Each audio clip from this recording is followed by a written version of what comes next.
என்னோட கணவர் பிறந்த ஊர் இலங்கையில் யாழ்ப்பாணம். நான் பிறந்தது மட்டக்களப்பு. எங்கள் ஊரை பற்றி சோமியோதரன் இந்த படம் எடுத்தது எனக்கு ரொம்ப பெருமையாகவும் சந்தோஷமாகவும் இருக்கிறது. என்னோட கணவர் ஆசையை சோமியோதரன் நிறைவேற்றி இருக்கார். ரொம்ப சந்தோஷமாக என்னோட கணவர் இருந்திருந்தால் ரொம்ப சந்தோஷப்பட்டிருப்பார். இல்லை, சரி, எனக்கு ரொம்ப பெருமையாகவும் சந்தோஷமாகவும் இருக்கிறது. சோமியோதரனோட நீலிரா படம் வெற்றி பெற வாழ்த்துகிறேன். நன்றி, வணக்கம். எங்கள் group friends group directors group ஒன்று இருக்குது. அதில் கார்த்திக் வந்து ஒரு மெசேஜ் வச்சுருந்தார். இந்த மாதிரி நீலிரான்னு ஒரு படம் பண்ணுறோம், நீங்கள் வந்தீங்கன்னா ஐல் பி ஹாப்பி அப்படின்னு போட்டிருந்தாரு. இம்மீடியட்டாக உடனே லிங்குசாமிகிட்டேருந்து ஒரு கால், நான் இதை ஃபிலிம் ஃபெஸ்டிவலில் பார்த்துட்டேன், டோன்ட் மிஸ் இட், ரொம்ப நல்லாயிருக்கும் அப்படின்னு போட்டிருந்தாரு. லிங்குசாமி எப்படிப்பட்ட ஆள் அப்படின்னா, பாகுபலி பார்த்தாருன்னா உடனே போய் பாருங்கள் அப்படின்னு சொல்லுவார். கொட்டுக்காளி பார்த்தாருன்னா உடனே போய் பாருங்கன்னு சொல்லுவார். எல்லா விதமான படங்களும் அவருக்கு பிடிக்கும். ஆனால் அவரை என்டர்டெயின் பண்ணணும். அது ஸோ நீலிரா கண்டிப்பாக என்டர்டெயின்மெண்ட் ஃபில்ம்னு தெரிஞ்சிருச்சு எனக்கு. ஸோ எனக்கு அந்த டைட்டில் கொஞ்சம் கன்ஃபியூஸ் பண்ணாலுமே ஓகே, நம்ம லிங்கு சொல்லிட்டாரு, ஓகே தைரியமாக போயிடலாம் இதுக்கு அப்படின்னு சொல்லிட்டு வந்தேன். நிஜமாகவே நான் இப்படி ஸ்டார்ட் பண்ணுறேங்க. ஒரு ஈழத்து பிரச்சனையை, ஈழ மக்களுடைய வாழ்வை நான் பார்க்க போகிறேன். அப்படிங்கும்போது அதை அப்படியே கண் முன்னாடி கொண்டு வந்த art department, art director, cameraman, editor, இவங்க 2 பேர்த்துக்கும் முதல் தேங்க்ஸ் சொல்கிறேங்க. அந்த கலர் கிரேடிங்லையா இல்லை லைட்டிங்லையா எனக்கு தெரியல, புதுசாக நான் வந்து ஒரு போர் சூழலில் ஒரு வீட்டுக்குள்ளே ஈழத்தில் ஏதோ ஒரு இடத்துல இருக்கிற அப்படிங்கிற ஃபீலை கொடுத்த கேமராமேனுக்கு ரொம்ப ரொம்ப நன்றிங்க. யார் தெரியல எனக்கு. Great work. அதே மாதிரி ஆர்ட் டிபார்ட்மெண்ட் ரொம்ப நல்லா இருந்ததுங்க. ப்ராப்பர்ட்டியிலிருந்து அந்த வீட்டோட லுக் எல்லாமே ரொம்ப நல்லா இருந்தது. அப்புறம் அடுத்து இந்த செகண்ட் ரோவில் உட்காந்துருக்காங்க எல்லா ஆர்டிஸ்ட்டுமே, இவங்க எல்லாமே கிரேட் ஒர்க். இப்போ கார்த்திக் சுப்ராஜ் மாதிரி, ராணா சார் மாதிரி ஒருத்தர் ப்ரொடியூஸ் பண்ணுறாங்க அப்படின்னா வந்து அவங்க கேட்டிருந்தா நோன் ஃபேஸே கொடுத்துருப்பாங்க. ஆனால் சோமிதரனுக்கு என்ன பிரச்சனை இருக்குன்னா, நம்ம ஒரு ஈழத்து படத்தை பண்ணுறோம், அது இங்கே இருக்கிற ஆர்டிஸ்ட் வச்சு பண்ணாங்கன்னா கண்டிப்பாக ஈழத்து லுக் வராது. அந்த ரெஸ்ட்ரிக்ஷன் இருக்குது உங்களுக்கு. ஸோ அவர் கொடுத்தாலுமே யூஸ் பண்ண முடியாமல் வெறும் ஆர்டிஸ்ட்டை நம்பாமல் ஸ்கிரிப்டை மட்டுமே நம்பியிருக்கீங்க. அது நான் இந்த படத்தை பார்க்கும்போது நான் முதல்ல தெரிஞ்சுட்டு நான் என்ன அன்லேர்ன் பண்ணணும், என்ன கற்றுக்கணுங்கும் இல்லை, என்ன அன்லேர்ன் பண்ண வேண்டியிருக்கு எனக்கு அப்படின்னு தான் கற்றுக்கிட்டேன். அப்படி இருந்தது உங்கள் கிராஃப்ட். Great, hats off. ஒரு என்ன சொல்கிறது, ஒரு கன் பாயிண்டில் ஒருத்தரை நிறுத்துகிறோம் அப்படின்னா, கார்த்திக் நிறைய படத்தில் நிறுத்தியிருப்பார் ஒரு கன் பாயிண்டில் ஒருத்தரை. அது எவ்வளோ நேரங்க சஸ்டைன் பண்ண முடியும்? அந்த ஒரு ஷாட் தான் அது. ஆனால் அந்த கன் பாயிண்டில் நிறுத்துகிற ஒரு சீக்வன்ஸில் ஒரு சீன், அதை ப்ரொலாங் பண்ணுறாரு பாருங்க. அது அப்படியே இவ்வளோ நேரத்துக்கு இந்த ஷாட் எடுக்க முடியுமா? இந்த விஷயத்த சொல்ல முடியுமா? யார் இந்த டைரக்டர்? என்ன கிராஃப்ட் வேன்? யார் வேன் அப்படின்னு யோசிக்க வச்சுது. அப்புறம் ஒரு படம் ஒரு ஸ்டேஜுக்கு மேலே இதுதான் கிளைமேக்ஸ்ன்னு அவளை உணர வச்சிடணும். அதுதான் படம். கிளைமேக்ஸ் என்னன்னு தெரியாமல் முடிக்கிறது வந்து கரெக்டான படமாக எனக்கு தெரியல. ஒரு ஸ்டேஜில் ஒரு பாயிண்டில் ஓகே இதுதான் கிளைமேக்ஸ் அப்படின்னு தெரிஞ்ச வச்சிடணும். அப்படி இதுதான் கிளைமேக்ஸ்ன்னு நமக்கு தெரியுது. அந்த இடத்துல போயிட்டு அங்கிருந்து அந்த நான் சொல்கிறது அங்கிருந்து வேற ஒரு விஷயத்த சொல்கிறார். அதாவது அங்கிருந்து ட்விஸ்ட் அடிக்கல, அவர் கிளைமேக்ஸ் தான் சொல்கிறாரு. நாம் எதிர்பார்த்த கிளைமேக்ஸ் தான் சொல்கிறாரு. ஆனால் அதுக்கு பியாண்ட் தட், அந்த கிளைமேக்ஸை நாம் எதிர்பார்த்த கிளைமேக்ஸை மீறி ஒரு விஷயத்த சொல்கிறார். ட்விஸ்ட் கொடுக்கறது ஈஸி, ஆனால் அது மீறி சொல்கிறது படம் ரொம்ப ரொம்ப கஷ்டம். இது நிறைய படங்களில், நிறைய சக்ஸஸ்ஃபுல்லான படங்களில் பார்த்துருக்கேன். ஒரு கிளைமேக்ஸ் இதுதான் சொல்லிட்டு அந்த இடத்துல வச்சு கிளைமேக்ஸை மீறின ஒரு விஷயத்தை நாம் எதிர்பார்த்ததை விட மீறின ஒரு விஷயத்த சொல்லுவாங்க. அந்த சக்ஸஸ்ஃபுல்லான ஒரு எலிமெண்ட் இந்த படத்துலையும் இருக்குது. சோமிதரன் இதை ப்ரொடியூஸ் பண்ண கார்த்திக் சுப்ராஜ் ராணா சார், இவங்க எல்லாரும் தைரியமாக இருங்க, ஒரு சக்ஸஸ்ஃபுல்லான படம் கொடுத்துருக்கீங்க, வாழ்த்துக்கள். Oh God, now I'm nervous. Actually, நான் ஒரு film actor இல்லை. I'm a practitioner of a traditional theatre form. அப்புறம் dancer. Actually, I'm just, I don't know, like when I saw the trailer, it's like, it was like overwhelming for me, and I just want to like very quickly say that if that's the only film, it's not my only film, it's my first film actually. And Somi said, அவங்க என்ன கண்டுபிடிச்சது எப்படின்னா, it seems I looked or reminded him of his mother. So I'm really grateful that I reminded you of your mother, and I'm so proud to be a part of this film. And the only other film that I've ever been in is Karthik sir's Jigar Thanda. And if those two are the only films that I will do, I'm so happy that I did it with both of you and with Stone Bench. And so lovely to be a part of such a wonderful gathering. And of course, Naveen sir. I mean, such a pleasure that we got to work on 2 films together. And he's such a kind and beautiful person, and all my wonderful co-actors. I'm so proud, and we became literally like family. எல்லாரும் வீடை பற்றி சொல்லுவாங்க. Actually இந்த ஃபில்மோட ப்ராசஸை பற்றி கொஞ்சம் சொல்லணும்னா, ஷூட்டுக்கு முன்னாடியே ஒர்க் ஷாப் வச்சார் சோமி. அவர் ரொம்ப நல்ல ஸ்டோரி டெல்லர், அழகாக கதையை சொல்லுவாங்க, நிறைய கதையை சொல்லுவாங்க. எங்கள் கூட இருந்த எல்லா நடிகர்களும், ஸ்பெஷலி ஸ்ரீலங்காவிலேருந்து வந்த நடிகர்கள், அவரோட லிவ்ட் எக்ஸ்பீரியன்ஸ் ஷேர் பண்ணிகிட்டே இருந்தாங்க. நாங்கள் அந்த வீட்டில் ஷூட்டுக்கு முன்னாடியே பல வட்டம் போய், and you know that house, I know every piece of clothing, I know every utensil in the kitchen. That kitchen was my kitchen, you know. So, and all the actors were like family, and I'm really proud to be a part of this film. And all of these people is really wonderful, like Vidhu, Sidhu, Rupa, I know before the film also, Swati and Nava, thank you so much. எனக்கு ஈழ தமிழ் சொல்லி கொடுத்ததுக்கு, அதோட flavour, அதோட beauty சொல்லி கொடுத்ததுக்கு thank you so much Dharmika and my son. So thank you so much. Thank you Karthik sir, thank you Somi, Karthikeyan sir, Rana sir, thank you very much. It's such a beautiful experience. Thank you. Stone Bench and Karthik Subraj and Karthik Sandhanam and Rana Raghupathi இந்த படத்தை produce பண்ணதுக்கு மேலே வந்து அவங்களுக்கு ரொம்ப நன்றி சொல்லலாம். ஏன்னா பொதுவாகவே இந்த மாதிரி படம் அப்படின்னா நிறைய நம்ம படங்களில் வந்திருக்கு. ஸ்ரீலங்கா பேஸ் அண்டு இலங்கை தமிழருடைய கதைகளை வந்து நிறைய படம் பார்த்துருப்போம். நான் இந்த படத்தை பார்க்க போகிறதுக்கு முன்னாடி நானும் அப்படி தான் நினச்சேன், எப்படின்னு தெரியல. ஆல்ரெடி எனக்கு சோமித்ரனை தெரியும், 3 இயர்ஸாக வந்து அவர் என்கிட்ட சொல்லிட்டே இருப்பார், சார் ஸ்கிரிப்ட் என்ன பார்க்கும்போதெல்லாம் ஸ்கிரிப்ட் சொல்லுவார் சோமித்ரன். இந்த ஸ்கிரிப்டை வச்சு ரொம்ப நாள், ஒரே ஸ்கிரிப்டை வச்சு ரொம்ப நாள் வாழ்ந்துட்டு இருந்தார் சோமித்ரன். பட் இருந்தாலும் நீலிரானு எனக்கு ஃபஸ்ட்டு எனக்கு புரியல. அவர்கிட்ட கேட்டேன், அப்போ நீண்ட இரவு அப்படின்றத அதுக்கப்புறம் சப்டைட்டில் பார்த்தா தெரிஞ்சுக்கிட்டேன். ஸோ தமிழுக்கு இங்கிலீஷ் சப்டைட்டில் போட வேண்டிய சூழல் வந்துருச்சு. ஸோ அப்படி இருக்கும்போது இந்த படம் எப்படி இருக்கும், நம்மளை எப்படி என்டர்டைன்மெண்ட் பண்ணுவோம், நம்ம காமெடி படம் பண்ணுறோம், இந்த படம்லாம் நம்ம செட் ஆகுமான்னு தெரியலையே. அப்படி தான் உள்ளே போனேன். ஃபஸ்ட்டு பிகினிங்கில் அப்படி தான் இருந்துச்சு. ஆனால் ஒரு ஸ்டேஜ் மேலே பிக்கப் ஆகிடுச்சு பாருங்கள், செம்ம த்ரில்லர் ஆயிடுச்சு. சொன்ன மாதிரி நவீன் பிரதர் வந்து எப்போ வீட்டுக்குள்ளே வந்துடுவாரான்னு ஒரு பயத்தை நமக்கு கிரியேட் பண்ணிச்சு. நவீன் வீட்டுக்குள்ளே வந்தால் என்ன ஆகும் அப்படிங்கிறத அந்த படத்தோடைய இதாக இருக்கும். ஒரு கொஞ்சம் லேட்டாக தான் வருவார் ஹீரோ. உள்ளே என்ட்ரி ஆகப்புறம் நமக்கே ஒரு என்ன இந்தியன் ஆர்மியை தப்பாக சொல்கிறாங்களா அப்படிங்கிற ஒரு பயம் வர வந்துருச்சு. அப்போ இந்தியாவில் இந்த படம் ரிலீஸ் ஆகுமா, சென்சார் பிரச்சனை வருமா அப்படிலாம் நமக்கு தோண ஆரம்பிச்சிது. ஆனால் ஒரு ஸ்டேஜுக்கு மேலே ஒரு இடத்துல ஒரு கேரக்டர் ஓப்பன் பண்ணுவாங்க, அப்படியே நமக்கு வந்து ரொம்ப ரொம்ப அழுகையே வந்துருச்சு. அந்தளவுக்கு நல்ல ஒரு இந்தியன் ஆர்மியும் இந்த வாரம் எப்படி பேஸ் பண்ணுறாங்கிறத இந்த படத்தில் பேலன்சிங்காக அந்த டேரக்டர் சொல்லியிருப்பார். ஸோ அதுதான் இந்த படத்தில் ஹைலைட்டாக இருக்கும். எல்லாத்தையும் தாண்டி ஒரு த்ரில்லருக்குள்ளே ஒரு சோசியல் ஒரு கதையை சொல்கிறாரு, ஒரு இலங்கை தமிழோட வாழ்வியலில் சொல்கிறாருன்றது தான் இந்த படத்தோட ஹைலைட் சொல்லலாம். அப்புறம் எண்டு வந்து சர்ப்ரைசிங்காக இருந்துச்சு. இந்த படம் எப்படி முடிப்பாங்க அப்படிங்கிறது தான் நமக்கு தோணும். ஆனால் பர்ஃபெக்டாக அந்த படத்தை கிளைமேக்ஸை சூப்பராக பண்ணி முடிச்சிருப்பாரு டேரக்டர். அதுக்கு வந்து உண்மையிலேயே கங்கரா சொல்லணும்.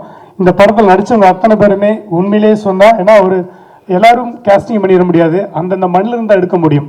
எந்த மண்ணில் ஒரு கதை நடக்குதோ அந்த மண்ணிலிருந்து தான் மக்களை எடுக்க முடியும். அப்படி தான் இந்த படத்தில் நடித்த அத்தனை பேரும் அந்த மண்ணுக்கு சொந்தக்காரில் இருந்தாங்க. பிசிறு தட்டாமல் அந்த ஸ்லாங் இருந்துச்சு. அந்த இலங்கை தமிழ் வந்து அவ்வளோ அழகாக அற்புதமாக பேசியிருந்தாங்க.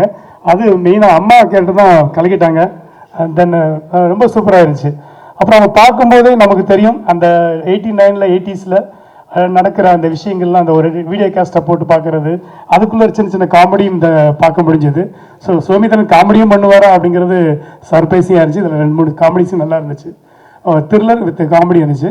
ஸோ இந்த மாதிரியான சீரியஸான படத்தை ஒரு என்டர்டெய்னராக ஒரு கமர்ஷியல் படமாகவும் நான் பார்த்தேன். இது ஒரு கமர்ஷியல் படம் தான், ஆர்ட் ஃபிலிம்லாம் கிடையாது.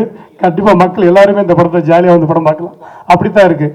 அதுக்குள்ளே ஒரு கதை சொல்லியிருக்காரு, அதை ஒரு என்டர்டெய்னராக சொல்லியிருக்காருன்னு தான் சொல்லணும். தென் இதில் ஒரு முக்கியமான விஷயம், இப்படி ஒரு கல்யாணத்தை நான் பார்த்ததே இல்லை. நமக்கெல்லாம் வந்து இப்போ கல்யாணம்னா பிரம்மாண்டமாக திருவிழா மாதிரி இருக்கும், அப்படி தான் பார்த்துருப்போம். ஆனால் இப்படி ஒரு கல்யாணம் நடக்குதாங்கிறத வந்து இந்த படம் புதுசாக இருந்துச்சு நமக்கு. ஸோ நமக்கு வார் புதுசு தான், ரொம்ப தூரத்தில் நடக்கிறதுனால நமக்கு தெரியல. ஆனால் பக்கத்தில் நடக்கும்போது தான் எங்கேயோ நடக்கிற வாரை வந்து இன்றைக்கி எஃபெக்ட் ஆகிரும். ஆனால் பக்கத்தில் நடந்த வாரை பற்றி நிறைய பேர் தெரியாமல் இருந்திருப்போம். இந்த படம் வந்து நமக்கு காட்டி கொடுக்குது. இந்த நீலா நம்பி எடுத்த அந்த ப்ரொடியூசருக்கு நான் வாழ்த்து சொல்கிறேன். கண்டிப்பாக இந்த படம் மக்கள் ரொம்ப பிடிக்கும். கண்டிப்பாக தேட்டர் இந்த படம் நல்லா என்கேஜிங்காக ஓடும் தான் நம்பிக்கை இருக்குது. தேங்க்யூ. நேற்று தான் இந்த படம் பார்த்தேன். இப்போ வந்து ஒரு மிக முக்கியமான ஒரு போர் சூழலில் நம்ம இருந்துக்கிட்டு இருக்கோம். ஒரு போர் எப்படி நடக்குது அப்படின்னா, நாம் பார்க்குற இந்த ஏவுகணைகள், இந்த ஆயுதங்கள், குண்டு வெடிப்புகள், இது ஒரு பக்கம். இன்னொரு பக்கம் சத்தம் இல்லாமல் ஒரு கருத்தியல் போர் நடக்குது. அதுதான் ரொம்ப முக்கியமான விஷயமா நான் பார்க்குறேன். முதல்ல கருத்தியல் போர் தான், அதன் பிறகு தான் அணு ஆயுத போர். இஸ்ரேல் அப்படிங்கிற ஒரு தேசம் எப்படி உருவானுச்சு அப்படின்னு ஒரு உண்மை கதை இருக்குது. இஸ்ரேல் வந்து பாலஸ்தீனத்தின் நிலப்பரப்பை ஆக்கிரமித்து இஸ்ரேல் என்கின்ற ஒரு தேசத்தை கட்டமைக்குது. அதை செய்கிறது வந்து உலகம் முழுவதும் இருக்கக்கூடிய யூத முதலாளிகள் சேர்ந்து அமைத்திருக்கிற சியோனிச அமைப்பு அப்படிங்கிற அமைப்பு. அந்த அமைப்பு என்ன செய்யுதுன்னா, கிட்டத்தட்ட 150 வருடங்களுக்கு முன்னாடி இங்கே பாலஸ்தீன நிலப்பரப்பு ஏற்கனவே இருக்கக்கூடிய பாலஸ்தீன நாட்டுக்குள்ள இஸ்ரேல் நாட்டை உருவாக்கணும் அப்படின்னு கதைகளை உருவாக்குறாங்க. 1900களில் அவங்க செஞ்ச முதல் காரியம் ஒரு பேங்க் உருவாக்குறாங்க, ஒரு வங்கி. அந்த யூத முதலாளிகள் எல்லாம் சேர்ந்து ஒரு நிதி போட்டு ஒரு பேங்கை உருவாக்குறாங்க. அந்த பேங்கை பாலஸ்தீன நாட்டில் கொண்டு போய் அமைக்கிறாங்க. அங்கே இருக்கக்கூடிய ஏழைகள், ஏழை விவசாயிகள் எல்லாருக்கும் அவங்களுடைய நிலத்தின் பேரில் கடன் கொடுக்குறாங்க. ஏழைகள் என்ன பண்ணுவாங்க, கடன் வாங்கிட்டு அதை கட்ட முடியல அப்படின்னா வட்டி போய் போய் போய் அந்த நிலத்தை அந்த பேங்க் பறிச்சுக்கும். அப்படிதான் இன்று உருவாக்கப்பட்ட இஸ்ரேலின் பாதி நிலப்பரப்பு அவங்கள்ட்ட பறிக்கப்பட்ட நிலம். அப்படி ஒரு தேசத்தை உருவாக்குவதற்கு முதல் கட்டமாக பேங்க், ஒரு வங்கியை உருவாக்கிய அந்த யூத முதலாளிகள் இரண்டாவதாக செய்த காரியம் ஒரு திரைப்பட கழகத்தை உருவாக்கியது. அப்போ அவங்க வந்து ரொம்ப தெளிவாக 100 வருடங்களுக்கு முன்பே உணர்ந்த விஷயம், ஒரு தேசத்தை உருவாக்க வேண்டும், ஒரு கருத்தியலை பரப்ப வேண்டும், ஒரு யுத்தத்தை நடத்த வேண்டும் என்றால் பணத்திற்கு பிறகு அடுத்ததாக செய்ய வேண்டியது கலை, அது மட்டும்தான் அப்படிங்கிறது தான் அவங்க உருவாக்கின விஷயம். அப்படி 1913 இஸ்ரேல் தேசம் அமையவிருக்கிற இஸ்ரேலி தேசத்தை பற்றி ஒரு டாக்குமெண்ட்ரி எடுக்கிறாங்க அவங்க. அந்த டாக்குமெண்ட்ரி ஏன் வந்து பாலஸ்தீனத்தில் இஸ்ரேல் நாட்டை உருவாக்கணும், அது நமக்கான நிலம் அப்படிங்கிற ஒரு விஷயத்தை உருவாக்கி ஒரு டாக்குமெண்ட்ரி உருவாக்குறாங்க. அன்றிலிருந்து இன்று வரை தொடர்ந்து இஸ்ரேல் யூத அமைப்புகள் திரைப்படங்களை எடுத்துக்கிட்டே இருக்காங்க. ஒரு நெரேட்டிவ் செட் பண்ணுறதுக்கு திரைப்படங்களை எடுத்துக்கிட்டே இருக்காங்க. 1948 இஸ்ரேல்னு ஒரு தேசம் உருவான பிறகு அவங்க செஞ்ச மொதல் விஷயம், இராணுவத்தில் திரைப்பட பிரிவு அப்படின்னு ஒன்று உருவாக்குறாங்க. ஒரு பக்கம் ஆயுத பயிற்சி, இன்னொரு பக்கம் திரைப்பட கருவிகளை வைத்து அங்கே இருக்கக்கூடிய இளைஞர்களுக்கு ஒரு திரைப்படம் உருவாக்குவதற்கான பயிற்சி, இது ரெண்டையும் கொடுக்குறாங்க. இதற்கு எதிராக பாலஸ்தீன் என்ன பண்ணுதுன்னா, நிறைய டாக்குமெண்ட்ரிஸ், நிறைய இண்டிபெண்டன்ட் ஃபிலிம் மேக்கர்ஸ் உருவாகுறாங்க. அவங்கள்ட்ட அதிகாரம் கிடையாது, ஆனால் தங்களால் முடிந்த சின்ன சின்ன கேமரா வச்சு கிட்டத்தட்ட 1940களிலிருந்தே குட்டி குட்டி குட்டியாக அழகான படங்கள் உருவாக்குறாங்க. ஒரு பக்கம் யூதர்கள் எடுக்கக்கூடிய பிரம்மாண்டமான படங்கள், கிட்டத்தட்ட துரந்தர் மாதிரி அந்த மாதிரியான படங்கள். இன்னொரு பக்கம் பாலஸ்தீன் எடுக்கக்கூடிய குட்டி குட்டியான அழகான படங்கள், மனிதத்தை பேசுகிற, அன்பை பேசக்கூடிய அழகான படங்கள். இந்த இரண்டும் தொடர்ந்து கிட்டத்தட்ட 100 வருடங்களாக ஒரு கருத்தியல் வாரை வந்து அந்த நிலப்பரப்பில் உருவாக்கிக்கிட்டே இருக்கு. அதே மாதிரி தான் உலகம் முழுவதும் அமெரிக்க குடியரசு உருவாகின போதும் இப்படி திரைப்படங்கள் எடுக்கப்பட்டது. ஈரான் ஏராளமான திரைப்படங்களை உலகிற்கு தங்களுடைய கலாச்சார பண்பாட்டு தளத்திலிருந்து தந்திருக்கு. ஆனால் உலகத்தின் மிக முக்கிய முன்னோடி மொழியாக சொல்லப்படுகிற தமிழிலிருந்து அப்படியான படங்கள் வரவே இல்லை. குறிப்பாக ஈழத்திலிருந்து. ஈழத்தின் போராட்டம் என்பது உலகம் முழுக்க உலகமே திரும்பி பார்த்த 50 ஆண்டு கால போராட்டம். யாழ்ப்பாணத்தில் ஒரு நூலகம் எரிக்கப்பட்டது. வேற எந்த இனத்திலாவது வேற எந்த மொழியிலாவது இப்படி ஒரு நூலகம் எரிக்கப்பட்டிருந்தால் 100 படங்கள் வந்திருக்கும், 500 படங்கள் வந்திருக்கும். ஆனால் தமிழில் ஒரு படம் கூட வரல. அதற்கு மிக முக்கியமான காரணம் நான் என்ன நினைக்கிறேன்னா 3 காரணம். ஒன்று, தணிக்கை குழு அரசியல் காரணங்கள். இரண்டாவது, அடிப்படையிலேயே இங்கே இருக்கக்கூடிய படைப்பாளர்களுக்கு இருக்கக்கூடிய இறக்குமதி சிந்தனை. மூன்றாவது, இங்கே இருக்கக்கூடிய வியாபார சந்தை. ஸோ இதை தாண்டி ஈழத்திலிருந்து இவ்வளோ பெரிய போர் நடந்த ஈழத்திலிருந்து ஒரு படம் கூட வரலையே தமிழில் உலக அளவில் அப்படிங்கிற ஒரு பெரிய வருத்தம் வந்து என்னை போன்ற உங்களை போன்ற நிறைய பேருக்கு இருக்குது. அதை உடைக்கக்கூடிய முதல் படமாக நீலரா இருக்கிறது. அதுதான் ரொம்ப முக்கியமாக சோமிதரனுக்கு நான் சொல்கிற நன்றி என்னென்னா, உலகம் முழுவதும் இன்று இருக்கக்கூடிய போர் சூழலில் ஈழ சினிமா என்ற ஒரு வகையை ஏற்படுத்தியிருக்கீங்க. ஏற்கனவே ஜான் மகேந்திரன் தொடர்ந்து எடுத்திருக்காங்க குட்டி குட்டியாக. ஆனால் மாடர்ன் சினிமாவில் மிக முக்கியமாக மிக நேர்த்தியாக எடுக்கப்பட்ட முதல் ஈழ சினிமான்னு நான் நீலராவை சொல்லுவேன். அதுக்கு வந்து சோமிதரனுக்கு நன்றி. சோமிதரனை வந்து எனக்கு எப்படி தெரியும்னா, யாழ்ப்பாண நூலக எரிப்பை பற்றி அவர் எடுத்த ஒரு ஆவணப்படத்துலேருந்து தான் அவர் எனக்கு தெரியும். அதிலிருந்து மிக வலிமையாக தொடர்ந்து தன்னுடைய எழுத்தின் மூலமாகவும் கேமரா மூலமாகவும் ஈழத்தை நான் இந்த உலகத்திற்கு தெரியப்படுத்தணும்னு இயங்கிக்கிட்டே இருக்கக்கூடிய ஒரு மனிதனாக எனக்கு தெரியும். அதன் உச்சமாக நீலராவை எடுத்திருக்கீங்க. ரொம்ப சந்தோஷம். கார்த்திக் சுப்பராஜ் மாதிரி ஒரு தயாரிப்பாளர் இல்லைன்னா இது நடந்திருக்காது.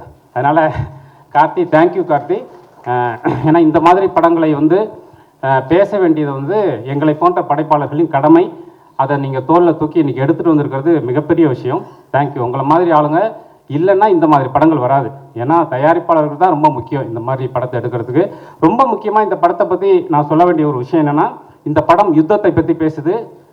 ஆனால் இந்த படத்தில் ஒரு வன்முறை காட்சி கூட இல்லை.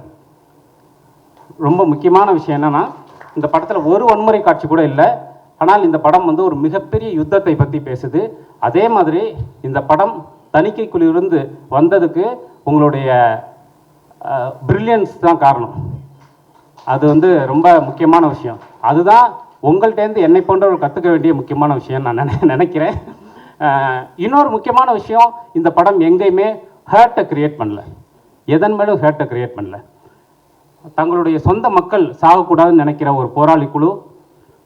நாம் வந்திருக்கிறது சண்டைக்காக இல்லை, சமாதானத்துக்குன்னு சொல்லக்கூடிய இந்திய அமைப்பதையை சேர்ந்த ஒருத்தவர்.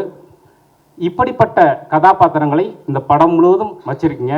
இந்த படம் எங்கேயுமே வெறுப்பை விதைக்கலை அப்படிங்கிறது நான் ரொம்ப முக்கியமான விஷயமாக பார்க்குறேன். ஏனென்றால் இன்று நாம் செய்ய வேண்டிய முக்கியமான கடமை, படைப்பாளர்கள் செய்ய வேண்டிய கடமைங்கிறது வெறுப்புக்கு எதிராக நாம் மனிதத்தை பேசுகிறது தான் அப்படி முக்கியம் நான் நினைக்கிறேன். அதை வந்து இந்த படம் மிகச்சிறப்பாக பேசியிருக்கு. இது எல்லாத்தையும் தாண்டி ஈழ அரசியல் பற்றியோ அல்லது உலக அரசியல் பற்றியோ எந்த புரிதலும் உங்களுக்கு இல்லைன்னா கூட இந்த படம் ஒரு த்ரில்லராக உங்களை என்கேஜ் பண்ணும். அப்படி ஒரு சிறப்பான சினிமாவாகவே சூப்பராக இருக்குது. இப்படி ஒரு அற்புதமான அர்த்தமுள்ள படைப்பை தமிழுக்கும் இந்திய சினிமாவுக்கும் அளித்த சோமிதரன் உள்ளிட்ட படக்குழுவினர் அத்தனை பேருக்கும் என்னுடைய வாழ்த்துக்கள். நன்றி. சடனாக கூப்பிட்டனால என்ன பேசுகிறதுன்னு தெரியல. பட் எனிவே, இந்த படம் வந்துட்டு என்னோடய கெரியரில் ரொம்ப ரொம்ப இம்பார்ட்டண்டான படம். ஸோ அதுக்கு வாய்ப்பு தந்த சோமி சார், கார்த்திக் சுப்ராஜ் சார் அவங்க அண்ட் ஸ்டோன் வெஞ்ச் ப்ரொடக்ஷன், இவங்களுக்கு நான் நன்றி சொல்ல கடமைப்பட்டிருக்கேன். அண்ட் அது மட்டும் இல்லை, இந்த படத்தில் நடிக்கிற டைமில் வந்துட்டு நிறைய விஷயங்கள் என்னால் கற்றுக்க முடிஞ்சுது.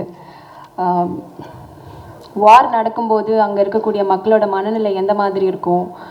ஸோ எப்போவுமே நம்ம வார் அப்படிங்கிற ஒரு விஷயத்த வந்துட்டு நியூஸில் ஹெட்லைன்ஸாவோ இல்லை வந்துட்டு ஃப்ளாஷ் நியூஸாவோ கேட்டுட்டு கடந்து போயிருப்போம். ஆனால் அதுக்குள்ளே வாழக்கூடிய மக்களோட லைஃப் எந்த மாதிரியான மாற்றங்களை சந்திச்சிருக்கோம் அப்படின்னு சொல்லிட்டு இந்த படத்தில் நடிக்கும்போது வந்து என்னால் எக்ஸ்பீரியன்ஸ் பண்ண முடிஞ்சுது. அண்ட் கூட நடித்த ஆக்டர்ஸ் அவங்கள பற்றி சொல்லணுன்னா, இங்கே வந்துட்டு இந்த வீட்டுக்குள்ளே இருந்த யாருமே ஜஸ்ட் அன் ஆக்டராக இல்லை, எல்லாருமே ஒரு ஃபேமிலியாக தான் இருந்திருக்கோம். அந்த வீட்டுக்குள்ளே போனதுக்கப்புறம் இவங்க ஒரு ஆக்டர் இவங்க ஒரு ஆக்டர் அந்த மாதிரி இல்லை. அக்கா மாமா ஸ்டில் இப்போ வரைக்குமே அவங்கள பார்த்தா, ஓ இவங்களா பேப்பர் மாமா, இவங்களா பேப்பர் மாமி, இவங்க என் அத்தை, என் பெரியம்மா, என் மாமி, இந்த மாதிரியான உறவு முறைகள் தான் வந்து அங்கே இருந்திருக்கு. ஸோ இந்த மாதிரியான ஒரு பெரிய எக்ஸ்பீரியன்ஸ் எனக்கு கிடைச்சதுக்கு ஐ am so grateful. Thank you so much. நான் கனவுல கூட நினைக்கல. நான் அட்மையர் பண்ணுறது எல்லாமே டைரக்டர்ஸ், என்னோடய ஃபேவரட் டைரக்டர்ஸ் வெற்றிமாறன் சார், இங்கே இருக்கிறது லிங்குசுவாமி சார், எல்லாமே like Lokesh sir, so and Vinoth sir எல்லாமே. So they are here and இது எனக்கு ஸ்பெஷல் இல்லை. நான் ரொம்ப சந்தோஷமாக இருக்கேன் எல்லோரும் வந்து சப்போர்ட் பண்ணுறாங்கன்னு. பட் அதுக்கு மேலே Neelira is a film which deserves such support. இந்த ஃபிலிம் எல்லாரும் பார்க்கணும், எல்லாருக்கும் இது பற்றி தெரியணும், அது ரொம்ப ரொம்ப முக்கியமான விஷயம். ஸோ எனக்கு ரொம்ப ரொம்ப சந்தோஷமாக இருக்கு எல்லாரும் வந்து ஒரு ஃபேமிலியாக மாதிரி சப்போர்ட் பண்ணுறாங்க இந்த ஃபிலிமுக்குன்னு. ஸோ தேங்க்யூ ஸோ மச் எல்லாருக்கும். அண்ட் இப்படி ஒரு ஸ்டோரின்னு ப்ரெசென்ட் பண்ணுறதுக்கு Karthik Subbaraj sir, thank you so much. இருக்காங்க ஓகே. ஸோ ஆல்வேஸ் அவ ரொம்ப கட்ஸியான ஃபிலிம் மேக்கர் அண்ட் ரொம்ப போல்டான ஃபிலிம்ஸ்னு ஸ்க்ரீனுக்கு கொண்டு வரது ஒரு ஆள். ஸோ ரொம்ப தேங்க்யூ. இந்த மாதிரி ஒரு ஃபிலிம்னு நம்பிட்டு நம்ம தமிழ் ஆடியன்ஸ்க்கு ஸ்க்ரீனில் you brought it to the audience. And Rana Daggubati sir, you always we Telugu people know how passionate he is about films. And our actor, being an actor and being a producer, whatever he does, he makes his own way. And I think he's one person who like made our Telugu cinema being seen by the whole India. So எல்லா films நம்ம pan India ஃபிலிம்ஸ்க்கு support Rana sir தான் இருக்கும். So எனக்கு ரொம்ப சந்தோஷமாக இருக்குது sir வந்து இந்த ஃபிலிம்க்கு சப்போர்ட் கொடுக்குறாங்கன்னு. So it means that Neelira is getting larger and larger and I am so happy sir that you got associated with this. And நான் இந்த ஃபிலிமில் அண்ட் சோமேத்ரன் சார் உங்களை பற்றி நான் சொல்லிட்டே இருக்கணும். ஸோ ரொம்ப ரொம்ப நன்றி. இந்த மாதிரி ஒரு கேரக்டர் மேலே சொல்லணுன்னா நான் ரொம்ப இன்ஸ்ட்ரக்ஷன்ஸ் கொடுத்துட்டாரு, எதுவுமே சொல்லக்கூடாதுமா நீ கேரக்டர் பற்றி. சார் அட்லீஸ்ட் நான் பேர் சொல்லுவேன் சார், ஃபிலிமில் கொஞ்சம் டிஃப்ரெண்ட்டாக இருக்கும், அட்லீஸ்ட் ரிகக்னைஸ் பண்ண முடியும், யாரும் பார்ப்பாங்க. நான் அம்மா நீ பேர் சுத்தமாக சொல்லக்கூடாதுமா, பிளாட்டே வெளியே போயிடும் அப்படின்னு சொல்லிட்டாரு. ஸோ சார் ஓகே, நான் ஒரு நல்ல க்ரூஷியலான ரோல் பண்ணிட்டேன் இந்த ஃபிலிமில். ப்ளீஸ் கண்டிப்பாக அந்த ஃபிலிம் பாருங்கள். And after the release, the whole Tamil cinema is going to witness a wonderful, powerful, sensible director. Soumithran sir, people are going to talk about you. And nama ella actors and the second role irukra nama like the whole team, we have been honest the performs kuduttaru. So you can see it in every frame. And nama DOP sir, Pradeep Selvaratnam sir, ரொம்ப every frame looks so emotionally deep. And எல்லாருக்கும் ரொம்ப நன்றி இந்த வாய்ப்பு கொடுக்கறதுக்கு. And இந்த ஃபிலிமில் ரொம்ப ரொம்ப முக்கியமான விஷயம் என்னென்னா, நான் like you act in lot of films, you learn about acting, you grow as an actor. But இந்த ஃபிலிமில் எனக்கு ரொம்ப ரொம்ப முக்கியமான ஒரு லெசன் கொடுத்துட்டாரு, never before ever after.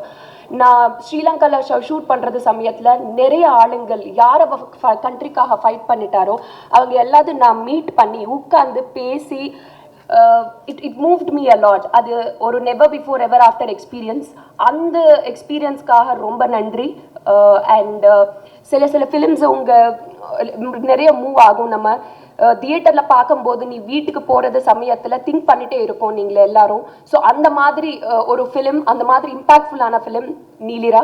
And please படம் April 3rd தியேட்டர்ஸில் வந்துட்டுருக்கு.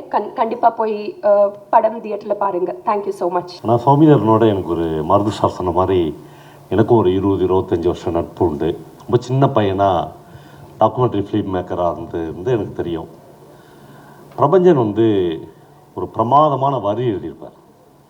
அதுதான் நான் சொல்லணும்னு நினச்சது. என்னென்னா, இவ்வளவுக்கு பிறகும் ஒரு பூ பூக்கத்தானே செய்கிறது என்று ஒரு வரி எழுதியிருப்பார்.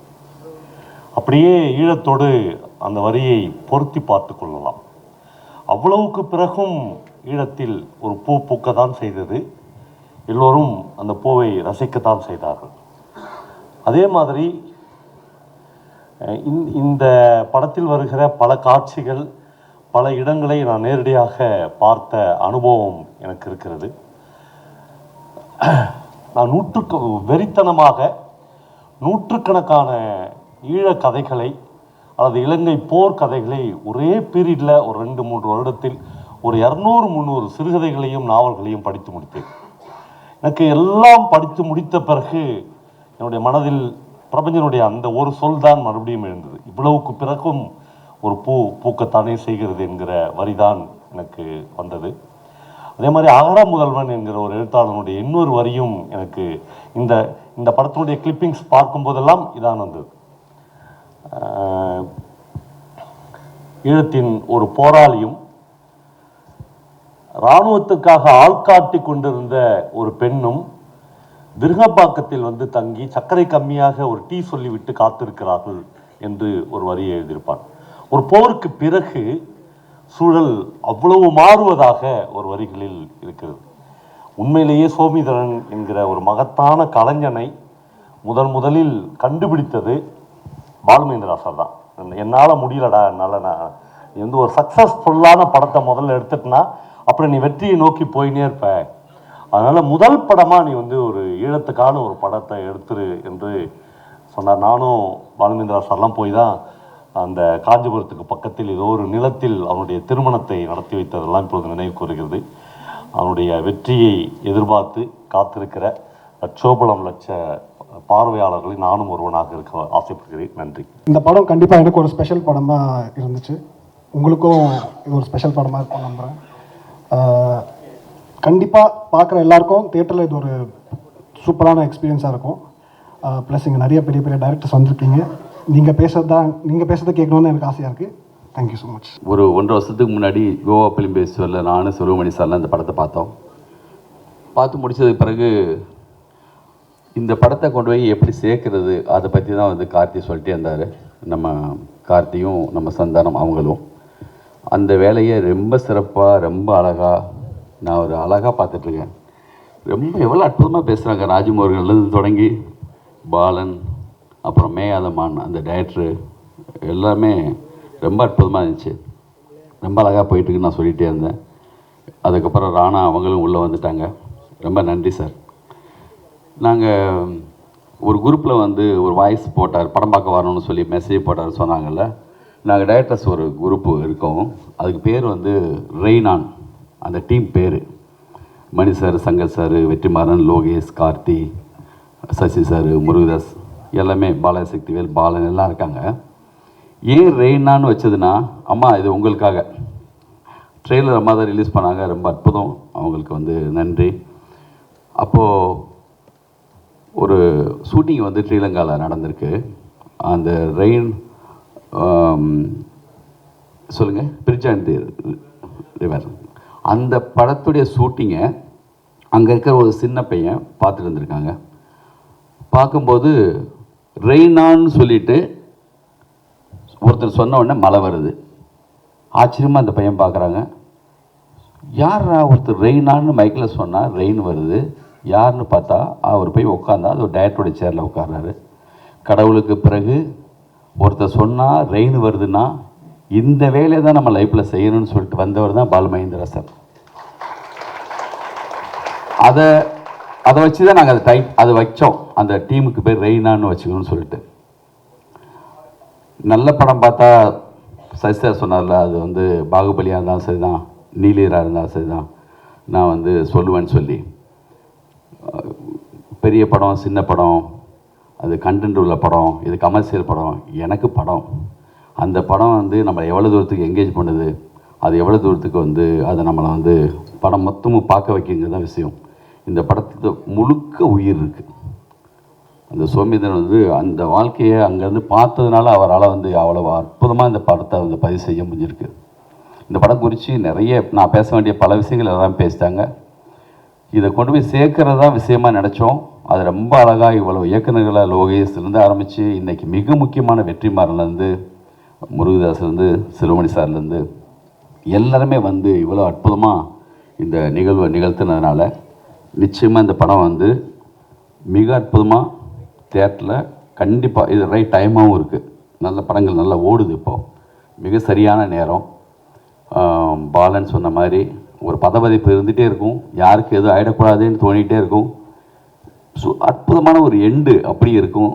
அதுவே வந்து மிக அற்புதமாக விஷயம். இதுக்கப்புறமும் ஒரு படம் பார்ட் 2 எடுக்கலாம், அந்தளவுக்கான ஒரு பெரிய ஒரு ட்ராவல் இருக்குது. இதுக்கப்புறம் இவங்களை கூப்பிட்டுட்டு போகிறத பற்றி மிக அற்புதமான ஒரு படைப்பு. இப்போல்லாம் என்னென்னா சங்கர் அடிக்கடி சொல்லுவார், இந்த கதிர் போட்டாலே பயமாக இருக்கியா, நல்ல படம் மாதிரி தெரியுதுன்னு. சும்மா கிண்டலுக்காக நிறைய கதிர் போட்டு வர படங்களை பார்க்குறதுக்குன்னு. நாங்கள்லாம் பேசுகிறோன்னே இவன் வந்துட்டாங்கப்பா எல்லாருமே நல்ல படம்னு வேறு சொல்கிறாங்கன்னு பயந்துடாதீங்க.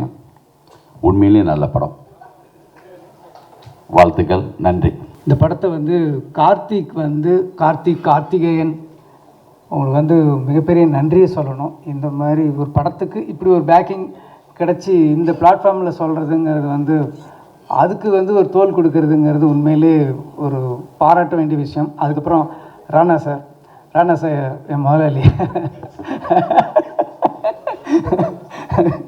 அவங்க கேட்டு கெஸ்ட் ஹவுஸில் ஒரு வருஷம் நான் இருந்திருக்கேன். நீங்கள் வந்து நம்ம இண்டஸ்ட்ரிக்கு வந்து நீங்கள் தொடர்ந்து படங்கள் பண்ணுறது எனக்கு பர்சனலாக உங்களுக்கு நான் தேங்க்ஸ் சொல்லணும். அது இந்த மாதிரி படத்தை வெறும் சண்டை ஒரு சாங்கு இந்த மாதிரி ஒரு படம் பண்ணாமல் ரொம்ப இப்படி ஒரு படங்களையும் நீங்கள் பண்ணுறது வந்து அதுக்கு பேக்கிங் வந்து நீங்கள் பண்ணுறது வந்து உண்மையிலே ரொம்ப சந்தோஷமாக இருக்குது. இந்த சூழ்நிலையில் வந்து உங்களை மாதிரி தயாரிப்பாளர்கள் வந்து தமிழ் இண்டஸ்ட்ரிக்கு ரொம்ப தேவை. அதுக்கு உங்களுக்கு ஒரு ஸ்பெஷல் தேங்க்ஸ் எனக்கு. அதுக்கப்புறம் இந்த படத்தை வந்து கார்த்திகேயனை கூப்பிட்டு காட்டியிருந்தார். ஸோ படம் பார்த்தோம். ஸோ இப்போ டைரக்டர் என் பக்கத்தில் இருந்தார். இப்போ ஒவ்வொருத்தவங்களும் சொல்லிட்டு இருந்தாங்க பதப்பதப்பாக இருந்தார். அவர் தான் உண்மையிலே பதப்பதப்பாக இருந்தார். யாராவது கதையை சொல்லிவிடுவாங்களோ, ஏதாவது அந்த சம்பவத்தை சொல்லிவிடுவாங்களோன்ட்டு ஐயோ இது இவ்வளோ கிட்ட போயிட்டார் சொல்லிவிடுவார் அப்படிங்கிற ஒரு டென்ஷன்லேயே இருந்தார். ஸோ ரொம்ப ரொம்ப அற்புதமான ஒரு படம். எல்லாருமே சொல்லிட்டாங்க. ஒரு போர் சூழல் அப்படிங்கிறது வந்து நம்ம வந்து டிவியில் பார்த்து ஒரு நியூஸில் பார்த்து புரியாத மொழியில் பார்த்தோம். ஆனால் நம்ம பக்கத்து நாட்டில் நமது சகோதர நாட்டில் அவங்க எவ்வளோ கஷ்டப்பட்டாங்கங்கிறத ஒரு வார் சூழலை வந்து ஒரு வீட்டுக்குள்ளே சார் நான் ஜாஸ்தி சொல்ல மாட்டேன். ஸோ ஒரு வார் சூழலில் வந்து ஒரு வீட்டில் இருக்கிற ஒரு கேரக்டர்ஸை அவங்களோட எப்படி இம்பேக்ட் பண்ணுது, ஒரு போர் வீரர்கள் அவங்க போராளிகளுக்கு நடுவில் வந்து ஒரு பொதுமக்கள் எப்படி பாதிக்கப்படுறாங்க. ஒரு சாதாரணமாக நம்ம வந்து ஒரு திருமணம்ங்கிறது நமக்கு எவ்வளோ ஒரு சாதாரண ஒரு மறக்க முடியாத ஒரு நிகழ்வாக இருக்குது. ஆனால் அதே திருமணம் வந்து அந்த சூழலில் வாழ்ந்தவங்களுக்கு கிட்டத்தட்ட 80-90களில் வாழ்ந்தவர்களுக்கு வந்து எவ்வளோ கஷ்டமாக இருந்தது அப்படின்னு நினச்சி பார்க்கும்போது அதை அப்படியே கண்ணு முன்னாடி தத்ரூபமாக கொண்டு வந்து காட்டியிருக்காரு. அந்த வீட்டில் இருக்கிற கேரக்டர்ஸு நடிகர்கள்லாம் வாழ்ந்திருக்காங்கன்னு தான் சொல்ல முடியும். அந்த காஸ்டியூம் சொல்லும், அந்த போட்டிருக்கிற அவங்க ட்ரெஸ்ஸு வந்து அந்த கதை சொல்லுது. அந்த செவர்கள் அந்த செவத்தில் மாட்டிருக்கிற படங்கள் வந்து அந்த கதையை சொல்லுது. ஸோ எல்லாமே ஒரு கிட்டத்தட்ட ஒரு 24 கிராஃப்ட்ஸும் வந்து கதை சொன்ன ஒரு படமாக தான் நான் இந்த நீலிராவை பார்க்குறேன். ரொம்ப ஒரு சில நேரத்தில் வந்து லிங்குசாமி நானும் தான் பக்கத்தில் உட்காந்து பார்த்துட்டே இருந்தோம். ஸோ படம் பார்த்துட்டு போயிட்டு இருக்கும்போது எல்லோரும் சொன்ன மாதிரி சடனாக வந்து ஒரு ஹிட்ச்காக் படம் பார்க்குற மாதிரி அப்படி ஒரு கட்டி போட்ட மாதிரி இருந்தது. இந்த மாதிரி ஒரு கனமான ஒரு வலியான கதையை இப்படி ஒரு த்ரில்லர் மோடில் வந்து எப்படி சொன்னாருன்னு ஒரு ஆச்சரியமாக இருந்துச்சு. ஸோ படம் பார்த்துக்கிட்டே இருக்கும்போது சில காட்சிகள் வரும்போது அப்படியே மனசை உலுக்கி அப்படியே கண்ணிலேருந்து தண்ணி வர ஆரம்பிச்சிது. கண்ணை வேறு துடைக்க முடியல, கண்ணாடிக்குள்ளே விரல விடுற மாதிரி ரொம்ப இதாக இருந்தது. அதனால் கொஞ்சம் அப்படியே பேக் போனேன். ஏன்னா நமக்கு படம் பார்த்து அழுகுறது போது பக்கத்தில் இருக்கிற ஒரு சின்ன ஈகோ இருக்கும் நமக்கு. என்னடா அது அப்படின்னு பின்னாடி போயிட்டேன்னா லிங்குசாமி வாய் விட்டு அழ ஆரம்பிச்சிட்டாரு. சரி அவரே அழுகுறாரு, நமக்கு என்ன வந்ததுன்னு சொல்லிட்டு அதுக்கப்புறம் டிஷ்யூ பேப்பர்லாம் வச்சு கண்ணை தொடச்சிட்டு அது பார்த்தேன். ரொம்ப பிரமாதமாக அவங்க 2 பேருக்காக என்னை வந்து 2 பேரும் அழ வச்சிட்டிங்க அது. ஸோ ஒவ்வொருத்தரோட அந்த சின்ன பசங்கள்லேருந்து அந்த கேரக்டர்ஸ் பேசுகிற மொழியாகட்டும், அந்த டயலாக்ஸ் எல்லாம் வந்து ரொம்ப பிரமாதமாக இருந்தது சார். நான் வந்து லிங்குசாமி நானும் தான் பேசிகிட்டு இருந்தேன் வெளியே வந்து. மணி சாரோட டயலாக்ஸுக்கெல்லாம் நாங்கள் ஒரு பயங்கரமான ஃபேன். ஏன்னா மணி சாரோட டயலாக் வந்து நீங்கள் ப்ரிடிக்ட் பண்ணவே முடியாது. இந்த கேரக்டர் இது சொன்னால் இதுதான் பதில் சொல்லும் அப்படின்னு நம்மளால் யூகிக்க முடியாது. அந்த மாதிரி வரிகள் வந்து இந்த படத்தில் படம் ஃபுல்லாகவே இருந்தது. ரொம்ப பிரமாதமாக இருந்தது. இது கிளைமேக்ஸில் வந்து ஒரு ட்விஸ்ட்டுன்னு சொல்கிறது வந்து சினிமா லாங்குவேஜ், அது ட்விஸ்ட்டுன்னு சொல்ல முடியாது, ஒரு உழுக்கல் இருக்கும். எல்லோரும் சொல்லிட்டாங்களே சார், எல்லோரும் சொல்லிட்டாங்க கல்யாணம்னு சொல்லிட்டு, அதனால நான் சொல்கிறேன், அது தாண்டி சொல்ல மாட்டேன். அது மேரேஜில் எண்டில் ஒரு மனசை உழுக்கிற ஒன்று இருக்கும். அது ஒரு நிமிஷம் உங்களால் ஒரு 2 செகண்ட் ஆகும், நம்ம பிரெயின் போய் அதை மெமரி பண்ணி ஓ இதுதான் சொல்கிறாங்களா அப்படின்னு சொல்கிறது இது இருக்கும். அதில் ஒன்றுமே சரி, அந்த நான் வெளியில் வந்தப்போ கூட பேசுவேன், அந்த படம் முடிஞ்சதுலேருந்து இன்னொரு கதையை ஆரம்பிக்கலாம்.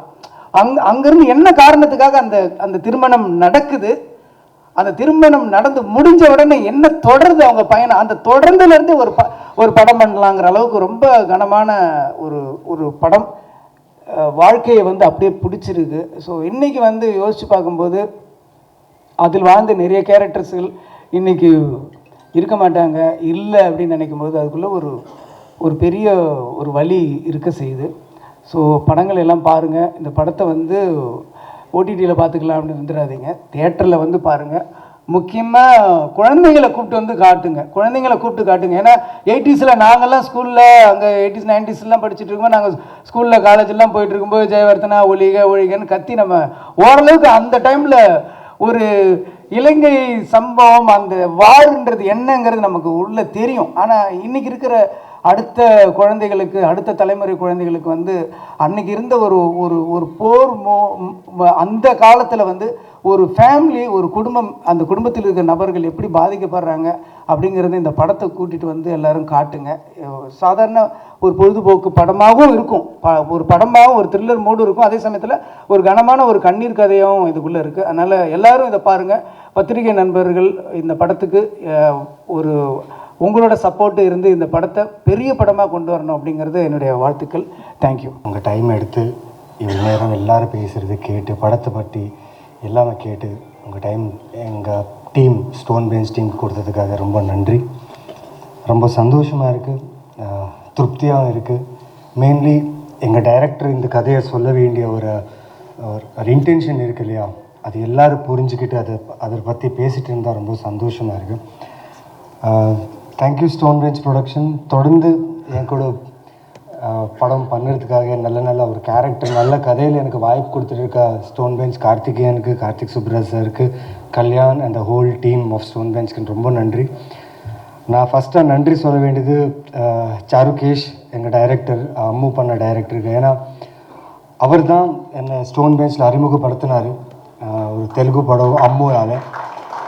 ஸோ அந்த படத்துலேருந்து தெரியாது, லைக் கார்த்திக் சார் அந்த எடிட்டில் பார்த்தாரு, ஜிகர்ந்தா XXL ஆப்பர்ச்சுனிட்டி கொடுத்தாரு. சோமிதரன் அந்த அம்மு படம் பார்த்தாரு, அதில் இந்த படத்தில் கேப்டனுக்கு ஒரு கேரக்டருக்கு ஒரு வாய்ப்பு கொடுத்தாரு. ஸோ தொடர்ந்து போயிட்டே இருக்குது. ஸோ ரொம்ப கடமைப்பட்டிருக்கேன் ஸ்டோன் பெஞ்ச் ப்ரொடக்ஷன்ஸ்க்கு. ஏன்னா என் family was running because of Stone Bench production. ஒரு தொடர்ந்து 3 இயர்ஸாக என் ஃபேமிலி ரொம்ப சந்தோஷமாக இருக்கேன்னா ஸ்டோன் பெஞ்ச்காக. So thank you so much. And Neelira பற்றி சொல்லணுன்னா, இது ஒரு அமேசிங் எக்ஸ்பீரியன்ஸ். இது எப்படி சொல்லணுன்னா, ஒவ்வொரு டைரக்டரும் வந்து இங்கே அதோட எக்ஸ்பீரியன்ஸ் சொல்லிட்டு இருக்கும்போது எனக்கு எப்படி பேசணும் தெரியல. பட் ரொம்ப சந்தோஷமாக இருக்குது நீங்கள் எல்லோரும் இங்கே வந்து எங்கள் படத்தோட ட்ரைலரு, எங்கள் படத்தோட சாங், எங்கள் படத்தோட இன்டென்ஷனை புரிஞ்சுக்கிறதுக்காக ரொம்ப தேங்க்ஸ். அண்ட் ஸ்பெஷலி ஆக்டர்ஸ், ஒவ்வொரு ஆக்டர்ஸ்க்கும் ரொம்ப ரொம்ப ரொம்ப நன்றி கடமைப்பட்டிருக்கேன். ஏன்னா இந்த படத்தில் நான் கேப்டனாக நடிச்சிருக்கேன். பட் என்னை கேப்டனாக நம்பி எல்லாருமே நடிக்கும்போது என்னை கேப்டனாக நம்பினாங்க. நவீன் சந்திராவோ இல்லை ஒரு ஆல்ரெடி நிறைய படம் நடித்த ஒரு ஆக்டராக எல்லாமே ஒரு கேரக்டராக என்னை நம்பினாங்க. ஸோ இந்த நம்பிக்கைக்கு ரொம்ப தேங்க்ஸ். சோமி, ரொம்ப ரொம்ப நன்றி, ரொம்ப கடமைப்பட்டிருப்பேன். ஏன்னா நான் நிறைய ஃபில்ம்ஸ் பண்ணிகிட்ருக்கேன், நிறைய ரோல்ஸ் பண்ணிகிட்ருக்கேன், எல்லாத்துலேயும் அப்ரிஷியேஷன் வருது. பட் இந்த படம் ரொம்ப ஸ்பெஷலான படம். Because it started from Balu Mahendra sir. நீங்கள் சொன்னீங்க the seed has started from him and சொன்னீங்க. பட் இப்படி ஒரு கதையில் இப்படி ஒரு கேரக்டர் எனக்கு கொடுத்ததுக்கு ரொம்ப ரொம்ப நன்றி. அண்ட் April 3 இந்த படம் ரிலீஸ் ஆகுது. சார் சொன்ன மாதிரி ஓடிடியில் வந்தால் பார்த்துக்கலாம், எல்லாமே வாங்க தியேட்டரில் பாருங்கள். பிகாஸ் ஒவ்வொரு சவுண்டும் ஒவ்வொரு எமோஷனும் ஒவ்வொரு ஷார்ட்டும் ஒரு தியேட்ரிக்கல் எக்ஸ்பீரியன்ஸ்க்காக முயற்சி பண்ண ஷார்ட்ஸ் ஃபிலிம் இது. ஸோ உங்களுக்கு அந்த சவுண்ட், அந்த எக்ஸ்பீரியன்ஸ், அந்த த்ரில்லிங் ஃபேக்டர் நீங்கள் அதை எக்ஸ்பீரியன்ஸ் பண்ணோன்னா ஒரு நல்ல சவுண்டில் ஒரு க்ளோஸ்டு 4 வால்ஸில் பார்த்தா இந்த படத்தோட எக்ஸ்பீரியன்ஸ், அந்த படத்தோட ஃபீல் ப்ளஸ் அங்கே நடந்த ஒரு சம்பவம் வந்து நீங்கள் ரொம்ப உணர்ந்து ஃபீல் பண்ணலாம். அண்ட் முக்கியமாக இங்கே வந்திருக்க எல்லா லெஜெண்டரி டைரக்டர்ஸ்க்கு ரொம்ப ரொம்ப தேங்க்ஸ், நன்றி. அண்ட் எங்கள் ஸ்டோன் பெஞ்ச் ப்ரொடக்ஷனுக்கு உங்கள் சப்போர்ட் இஸ் வெரி ஸ்பெஷல். நீங்கள் கொடுக்குற சப்போர்ட் ரொம்ப important. And please watch this film. இப்படியே சப்போர்ட் பண்ணுங்கள். நல்ல கான்டென்ட்டு, நல்ல ஆக்டர்ஸு. நாங்கள் எல்லாருமே ஒவ்வொரு ஃபிலிமாக ஒரு 2 ஃபிலிமாக பண்ணி வந்த ஆக்டர்ஸ். இந்த ஃபிலிமில் சௌமித்ரன் பண்ண ஒரு அற்புதமான விஷயம் என்னென்னா, national school of drama, FTI, theatre arts, அங்கேருந்து ஒவ்வொரு ஆக்டர்ஸை அங்கேருந்து ஆடிஷன் பண்ணி எடுத்துகிட்டு வந்தாங்க. ஸோ டைவர்ஸ்டான ஒரு கிராஃப்ட் எக்ஸ்சேஞ்ச் நடந்தது. சில ஆக்டர்ஸ்க்கு தமிழ் வராது, சில ஆக்டர்ஸ்க்கு தெலுங்கு வராது, சில ஆக்டர்ஸ்க்கு ஈழத்தமிழ் வராது. பட் எனக்கு ஈழத்தமிழ் ஐடியாவே இல்லை. பட் இங்கே இருக்கிற எல்லா ஆக்டர்ஸ் கூட நடிக்கும்போது அவங்க வந்து என்னை கேப்டனை நினச்சி என் கிட்டேயும் வரல. பிகாஸ் அந்த ட்ரெஸ்ஸை பார்த்து யாருமே என் கிட்டே வரல. பட் நானே போய் என்னை நான் இன்ட்ரடியூஸ் பண்ணி பேசும்போது அவங்க எடுத்த ஒரு வழி, அவங்க எடுத்த ஒரு எல்லாமே எக்ஸ்பீரியன்ஸ் கேட்டதுக்கப்புறம் it was disheartening. At the same time இப்படி ஒரு கதையை சொல்கிற ஒரு ப்ரொடக்ஷன் ஹவுஸ்க்கு நான் ரொம்ப ரொம்ப ஹேட்ஸ் ஆஃப் சொல்லணும். Please keep doing these kind of films. And yes, we all actors are available for this production. Anytime we will be there for this production. Thank you so much. April 3 in the film release of the please பாருங்க. Thank you. பேசுறதுக்கு தேவையான மனோநிலையே இல்லை. நான் நினச்சேன் எல்லாரையும் போயிட்டு இருக்கிறதுனால கடைசியாக கூப்பிடுவாங்க போல இருக்குன்னு நினச்சேன். நான் இதோட ப்ரெஸ் மீட்டில் பேசும்போது நிறைய பேசினேன். ஏன்னா அப்போ தான் இது என்ன படம்ன்றது முதல் தடவையாக இந்த உலகத்துக்கு சொல்ல வேண்டிய தேவை இருந்தது. இப்போ நாங்கள் எல்லோரும் பேசிகிட்டு இருக்கும்போது எனக்கு ஓடிட்டு இருந்த ஒரு விஷயம் ஒன்று தான். என்னுடைய நண்பன் எழுத்தாளன் சாயந்தன், நானும் ரொம்ப வருஷமாக ஸ்கூல் ஃப்ரெண்டு, எப்பயும் பேசிட்டு இருப்போம். எங்களை பற்றி நாங்களே பேசிகிட்டு இருக்கோமேனா, என்றைக்குனா எங்களை பற்றி இந்த உலகம் பேசும், இந்த ஈழத்தமிழருடைய வழியையும் இந்த ஈழத்தமிழருடைய கதைகளையும் என்றைக்குனா அந்த உலகம் பேசும், நாமளே பேசிகிட்டு இருக்கோமே அப்படின்னு இந்த ப்ரெஸ்லாம் வந்திருக்காங்க. ஸோ இதோட ப்ரெஸ் ஈவெண்ட்டில் நானே பேசிகிட்டு இருந்தேன், இன்றைக்கி எல்லாருமே பேசிட்டாங்க. அதனால் எனக்கு உண்மையிலேயே பேசுகிறதுக்கான வார்த்தைகள் இல்லை. எனக்கான வார்த்தைகளை, என்னுடைய வார்த்தைகளை என்றைக்கு எல்லாரும் பேச ஆரம்பிச்சிட்டாங்களோ அதுவே எனக்கு முதல் திருப்தியாக இந்த இடத்துல நான் உணர்கிறேன். இந்த படம் அந்த வேலையை செய்திருக்கிறது அது கார்த்திக் சுப்ராஜ்னால தான் நிகழ்ந்தது. நான் ஏற்கனவே சொன்னது போல் அவர் பயங்கரமாக ஈழத்தை பற்றி நாங்களும் அவ்வளோ கதைகளை பேசிகிட்டு இருக்கோம்.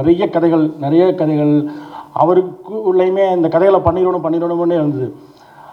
அந்த கதைகளை பண்ணுறதுக்கான ஒரு தொடக்க புள்ளியாக இது இருக்குதுன்னு நினைக்கிறேன். நான் பாலுமந்திரா சாரோட அதே மட்டக்கிளப்பில் அதே பாடசாலைகளில் படித்தேன். பிரிட்ஜ் ஆன் த ரிவர் காவாய் படம் பற்றி லிங்குசாமி சார் சொல்லிட்டு இருந்தார். பாலுமந்திரா சாரை இன்ஸ்பயர் பண்ண படம் அது. அவர் சின்ன பிள்ளையாக போயிருக்கும்போது ரெயின்னு சொன்னால் ஒருத்தன் சொன்னால் மழை பெய்யுது, ஒருத்தன் நிறுத்த சொன்னால் மழை நிறுத்துனா நான் இவனால தானே வரணும் அப்படின்னு அன்றைக்கி நினச்சதா அவர் சொல்லியிருந்தார். அவர் அதுக்கு முன்னாடி எங்கள் ஊரில் ஒரு ஃபாதர் மில்லர்னு ஒருத்தர் இருந்தார்.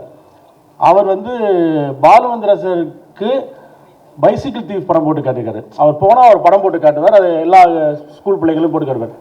அவர் ரொம்ப வயசாகி இதுக்கு பிறகு எங்களுக்கும் அவர் படம் போட்டு ஏதோ ஒரு படம் போட்டுக்கார். நமக்கு அந்த படமெல்லாம் தெரியாது. நம்ம ஏதாவது இந்த டின் இந்த மாதிரி ஏதோ கார்ட்டூன் போடுவார், அந்த மாதிரி நினச்சிட்டு இருந்தோம். ஏன்னா வீடுகளில் அந்த வசதிகள் இல்லாதனால. ஸோ அங்கே இருந்து தான் அந்த அந்த அந்த புள்ளி தொடங்குதுன்னு நினைக்கிறேன். உண்மையில் இன்றைக்கி ஒரு ஒரு ஒரு உணர்வுபூர்வமான விஷயமா இருந்துச்சு அம்மா இது பண்ணது. எங்களோட கதையை, எங்களுடைய வாழ்க்கையை எனக்கு ராஜமுருகன் நான் எல்லாரும் சொல்லும்போது சொன்ன மாதிரி யாழ்ப்பாண நூலகம் டாக்குமெண்ட்ரி பண்ணும்போது பாலுமந்திரா சார் அந்த மேடையில் வச்சு என்கிட்ட என்ன சொல்லியிருந்தார், என்றைக்காவது எங்களோட கதையை இந்த சினிமாவில் சொல்லணும் அப்படின்னு. அதுவும் வந்து நம்ம இந்த தமிழ் சினிமாவுக்கு வெளியில் போய் ஒரு படத்தை பண்ணி தனியாக வந்து ஒரு இடத்துல சொல்கிறதை விடவும், இந்த தமிழ் சினிமாவில் இருந்து கொண்டு இந்த தமிழ் சினிமாவுக்குள் நாம் ஒரு கதையை சொல்வது என்பது தான் நாங்கள் தமிழ் சினிமாவுக்கு செய்கிற கண்ட்ரிபியூஷனும் தமிழ் சினிமாவில் எங்கள் கதைகள் பேசப்படுறதுக்கான விஷயமாகவும் இருக்கும். ஆனால் இதுக்குள்ளேருந்து இதை செய்யணும்னு சொன்னார். அதை இன்று சாத்தியப்படுத்தியிருக்கக்கூடிய கார்த்திகேயனுக்கும் கல்யாண் எங்கேன்னு இல்லை கல்யாணுக்கும், ஏன்னா அவர் ஸ்கிரிப்ட் படிச்சுட்டு நிறைய சொல்லியிருந்தாரு. ஏன்னா ஏன் சொல்கிறேன்னா, நான் வந்து நானுமே அந்த மனோவில் ஈழப்படம்னா கொஞ்சமாக ஏதோ அந்த ஈழத்து கதையெல்லாம் கொஞ்சம் ஆர்டிஸ்டிக்காக பண்ணணும் போல இருக்குன்ற இதில் இருக்கும்போது கல்யாணம் சொல்லிட்டு பாரு, இதில் அவ்வளோ கமர்ஷியல் இருக்குது, இவ்வளோ கமர்ஷியல் இருக்குது, ஏன் வந்து அந்த ரூட்டில் போகிறீங்க, இந்த ரூட்டில் வாங்க அப்படின்னாரு. ஸோ அப்படி தான் வந்து இப்போ எல்லாரும் பேசின மாதிரியான ஒரு எல்லாரும் ரசிக்கக்கூடிய இடத்துல அந்த படத்தை என்னால் அந்த பண்ண முடிஞ்சுன்னு நினைக்கிறேன். அதான் எனக்கு இன்றைக்கி எனக்கு ரொம்ப பேசுகிற இதில் இல்லை, அதனால் எல்லாருக்கும் நன்றி. நான் என்னுடைய ஒரு நன்றி எழுத்தெல்லாம் சொல்லிக்கலாம்னு நினைக்கிறேன். என்னோடய டீம் கூப்பிட்டுக்கலாமா, விக்கி, என்ன உதவி இயக்குநர்கள், விக்கி வந்து எனக்கு கோஆர்டினேட்டரு. விக்கிட்டெல்லாம் வந்து எந்த ஒரு விஷயம் சொன்னாலும் அது நடந்துடும் நம்பலாம். நமக்கு இந்த வீட்டில் அந்த அம்மாவோட பேசுறதுக்கு பயமாக இருந்தால் விக்கி பேசுங்கன்னா பேசிடுவார், எதை பற்றியே யோசிக்காமல். அந்த மாதிரி இந்த படத்தில் நிறைய உதவி பண்ணார். சதீஷ், நவீன், சுகன். ஸோ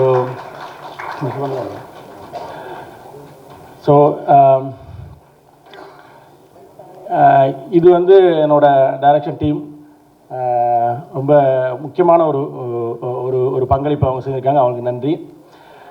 ஸோ அடுத்தது வந்து இந்த படத்தோட கேமராமேன் பிரதீபன் பூனே ஃபிலிம் இன்ஸ்டியூட்டில் படிக்கும்போது நானும் பிரதீபன் எப்போ தான் பூனே ஃபிலிம் இன்ஸ்டியூட்லேருந்து சென்னை வந்தாருன்னா வீட்டுக்கு வந்துடுவார். வீட்டுக்கு வந்துட்டு நாங்கள் எப்போ தான் வந்து எங்களை கதை எடுக்கிறது, எப்படி படம் பண்ணுறது சொல்லி பேசிகிட்டே இருந்துட்டு ஒரு கட்டத்தில் நான் போய் இலங்கையில் போய் படம் எடுத்துட்டு நான் சொன்னேன், பூனே ஃபிலிம் இன்ஸ்டியூட்டில் படிச்சுட்டு சினிமாட்டோகிராஃபி படிச்சுட்டு இங்கே வந்து ஏதாவது ஒரு படத்தில் வாய்ப்பு வாங்கி ஏதாவது ஒரு சம்பாதிச்சு ஏதாவது போகலாமே. இல்லை, நான் போய் இலங்கையிலேருந்து தான் படம் எடுப்பேன், அங்கே இருக்கிற படத்தை தான் கேமரா பண்ணுவேன்னாரு. அப்படி ஒரு ஆண்டு காலத்தை அவர் அங்கே செலவழித்த சூழலில் தான் வந்து நான் இந்த படத்துக்கு அதெல்லாம் வேணாம், நம்ம இங்கேயே அந்த படத்தை எடுக்கலாம், வாங்க பிரதீபன் சொல்லி கூப்பிட்டு வந்தேன். ஸோ பிரதீபன் ஏன்னா இந்த வாழ்க்கையோடைய நமக்கு நாங்கள் பேசும்போதே வந்து இதோட கலரில் இருந்து இதோட மனிதர்களுடைய அந்த வீட்டுக்கு வாட்டர்க்கெலாம் சொன்னார், அந்த வீட்டுக்கெலாம் பெயிண்ட் பெயிண்ட்லாம் அடிக்க வேண்டாம், இந்த வீட்டில் அந்த வீடை நம்ம கண்டுபிடிப்போம். இப்போ விற்கினாங்கலாம் கிட்டத்தட்ட நாகர்கோவில் ஒரு 120 வீடு தேடணும். ஸோ அந்த வீடு எல்லாமே உயிர்ப்போடு இருக்கணும் அப்படின்னு நினச்சோம். ஸோ 120 வீட்டிலேருந்து எங்களுக்கான ஒரு வீட்டை அங்கே கண்டுபிடிச்சோம். ஸோ அந்த வீட்டை தான் அப்படியே அவர் இந்த கதை மாந்தத்துக்கு கொண்டு வந்தார். ஸோ பிரதீபனுக்கு நன்றி. அப்புறம் வந்து எப்பயுமே போரினுடைய அல்டிமேட் விக்டிம்ஸ் வந்து யாருன்னா பெண்கள் தான். எப்பயுமே பெண்கள் தான் வந்து அதோடைய போரோடைய விக்டிமாக இருப்பாங்க. அந்த குடும்பத்தை ஒரு சர்வைவலோட பேக் போனாகவும் பெண்கள் தான் இருப்பாங்க. இந்த படத்துலையும் அப்படி தான் இருக்காங்க. அப்படி பெண்களாக பெண்களுக்கும் போருக்குமான அந்த தொடர்பை வந்து கொண்டு வருவதற்கு எனக்கு ஒரு பெண் எடிட்டர் வச்சாங்க, ராதா. ஸோ ஏன்னா தமிழ் சினிமாவில் ஒரு இது இருக்குல்ல, எப்பவுமே ஆண்களே சேர்ந்து எல்லாத்தையும் பண்ணிடுறாங்க அப்படின்னு. அப்படி இல்லாமல் வந்து ஒரு அந்த வேறு பெர்ஸ்பெக்டிவ் கிடைச்சிது ராதா. அப்புறம் இசையமைப்பாளர் கே அவர் வந்து ரொம்ப அற்புதமான ஒரு இசையை இந்த படத்துக்கு கொடுத்தார். யாழ்ப்பாணத்துக்கு அல்லது ஈழத்துக்கு என்று ஒரு இசை இருந்தால், ஒரு சவுண்ட் இருந்தால், அந்த சவுண்ட் வந்து இந்த படத்தில் கேட்கலாம். அது வந்து கே பண்ணியிருக்காரு. இது எல்லாத்தையும் விட வந்து எங்களுடைய சவுண்ட் டிசைனர் தப்பாஸ் நாயக்கு சொல்லணும். இந்த படம் வந்து எனக்கு இந்த படம் வெளியே வரும்ன்ற எவ்வளோ ஆர்வம் இருந்துச்சோ அந்த ஆர்வம் வந்து தப்பாஸ் சாருக்கு இருந்துச்சு. இந்த படத்தை முதல் பார்த்த மாத்திரத்துலேருந்து அவர் அவ்வளோ நுட்பமான யாழ்ப்பாணத்தினுடைய அல்லது ஈழத்தினுடைய சவுண்டை அவ்வளோ ஒர்க் பண்ணியிருக்காரு. இந்த படம் நீங்கள் பார்க்கும்போது அதனால தான் எல்லா இயக்குநர்களும் சொன்னது போல் இந்த படம் தியேட்டரில் ஒரு வேறு வகையான எக்ஸ்பீரியன்ஸை கொடுக்கும். அதனால் இந்த படத்தை தியேட்டரில் தயவு செய்து பார்க்கணுன்றதுக்கு காரணம் வந்து அந்த இசையும் சவுண்டையும் நீங்கள் தியேட்டரில் இருக்கும்போது வேறு வகையாக உணர்வீங்க. அவ்வளோ நுட்பமான ஒரு சவுண்ட் டிசைன் வந்து தப்பாஸ் நாயக் பண்ணியிருக்காரு. அவருக்கு நன்றி. அதேபோல் ஆர்ட் டைரக்ஷனில் ஒர்க் பண்ணவங்க எல்லாருமே அந்த அந்த அந்த வேலையை உணர்ந்து அதை பண்ணியிருக்காங்க. ஆர்ட் டைரக்டர் மார்ட்டின் இந்த எல்லாருமே உணர்ந்து அந்த வேலையை பண்ணியிருக்காங்க. இதை தாண்டி நம்ம இந்த இந்த மெயின் டெக்னீஷியனை தாண்டி இதில் வந்து ஒரு ஓவர் ஃபில்மில் வந்து ஸ்டண்ட் மாஸ்டரோட ரோல் முக்கியம். ஆனால் அவருக்கு நாங்கள் கொடுத்த ஸ்டண்டே வேறு. தினேஷ் சுப்ராயன் மாஸ்டர் வந்து அவர் வந்து தமிழ் சினிமாவில் பல ஸ்டண்டுகளை பண்ண ஒருத்தருக்கு வந்து நாங்கள் இந்த படத்தில் வேறு வகையான ஸ்டண்டை கொடுத்தோம்.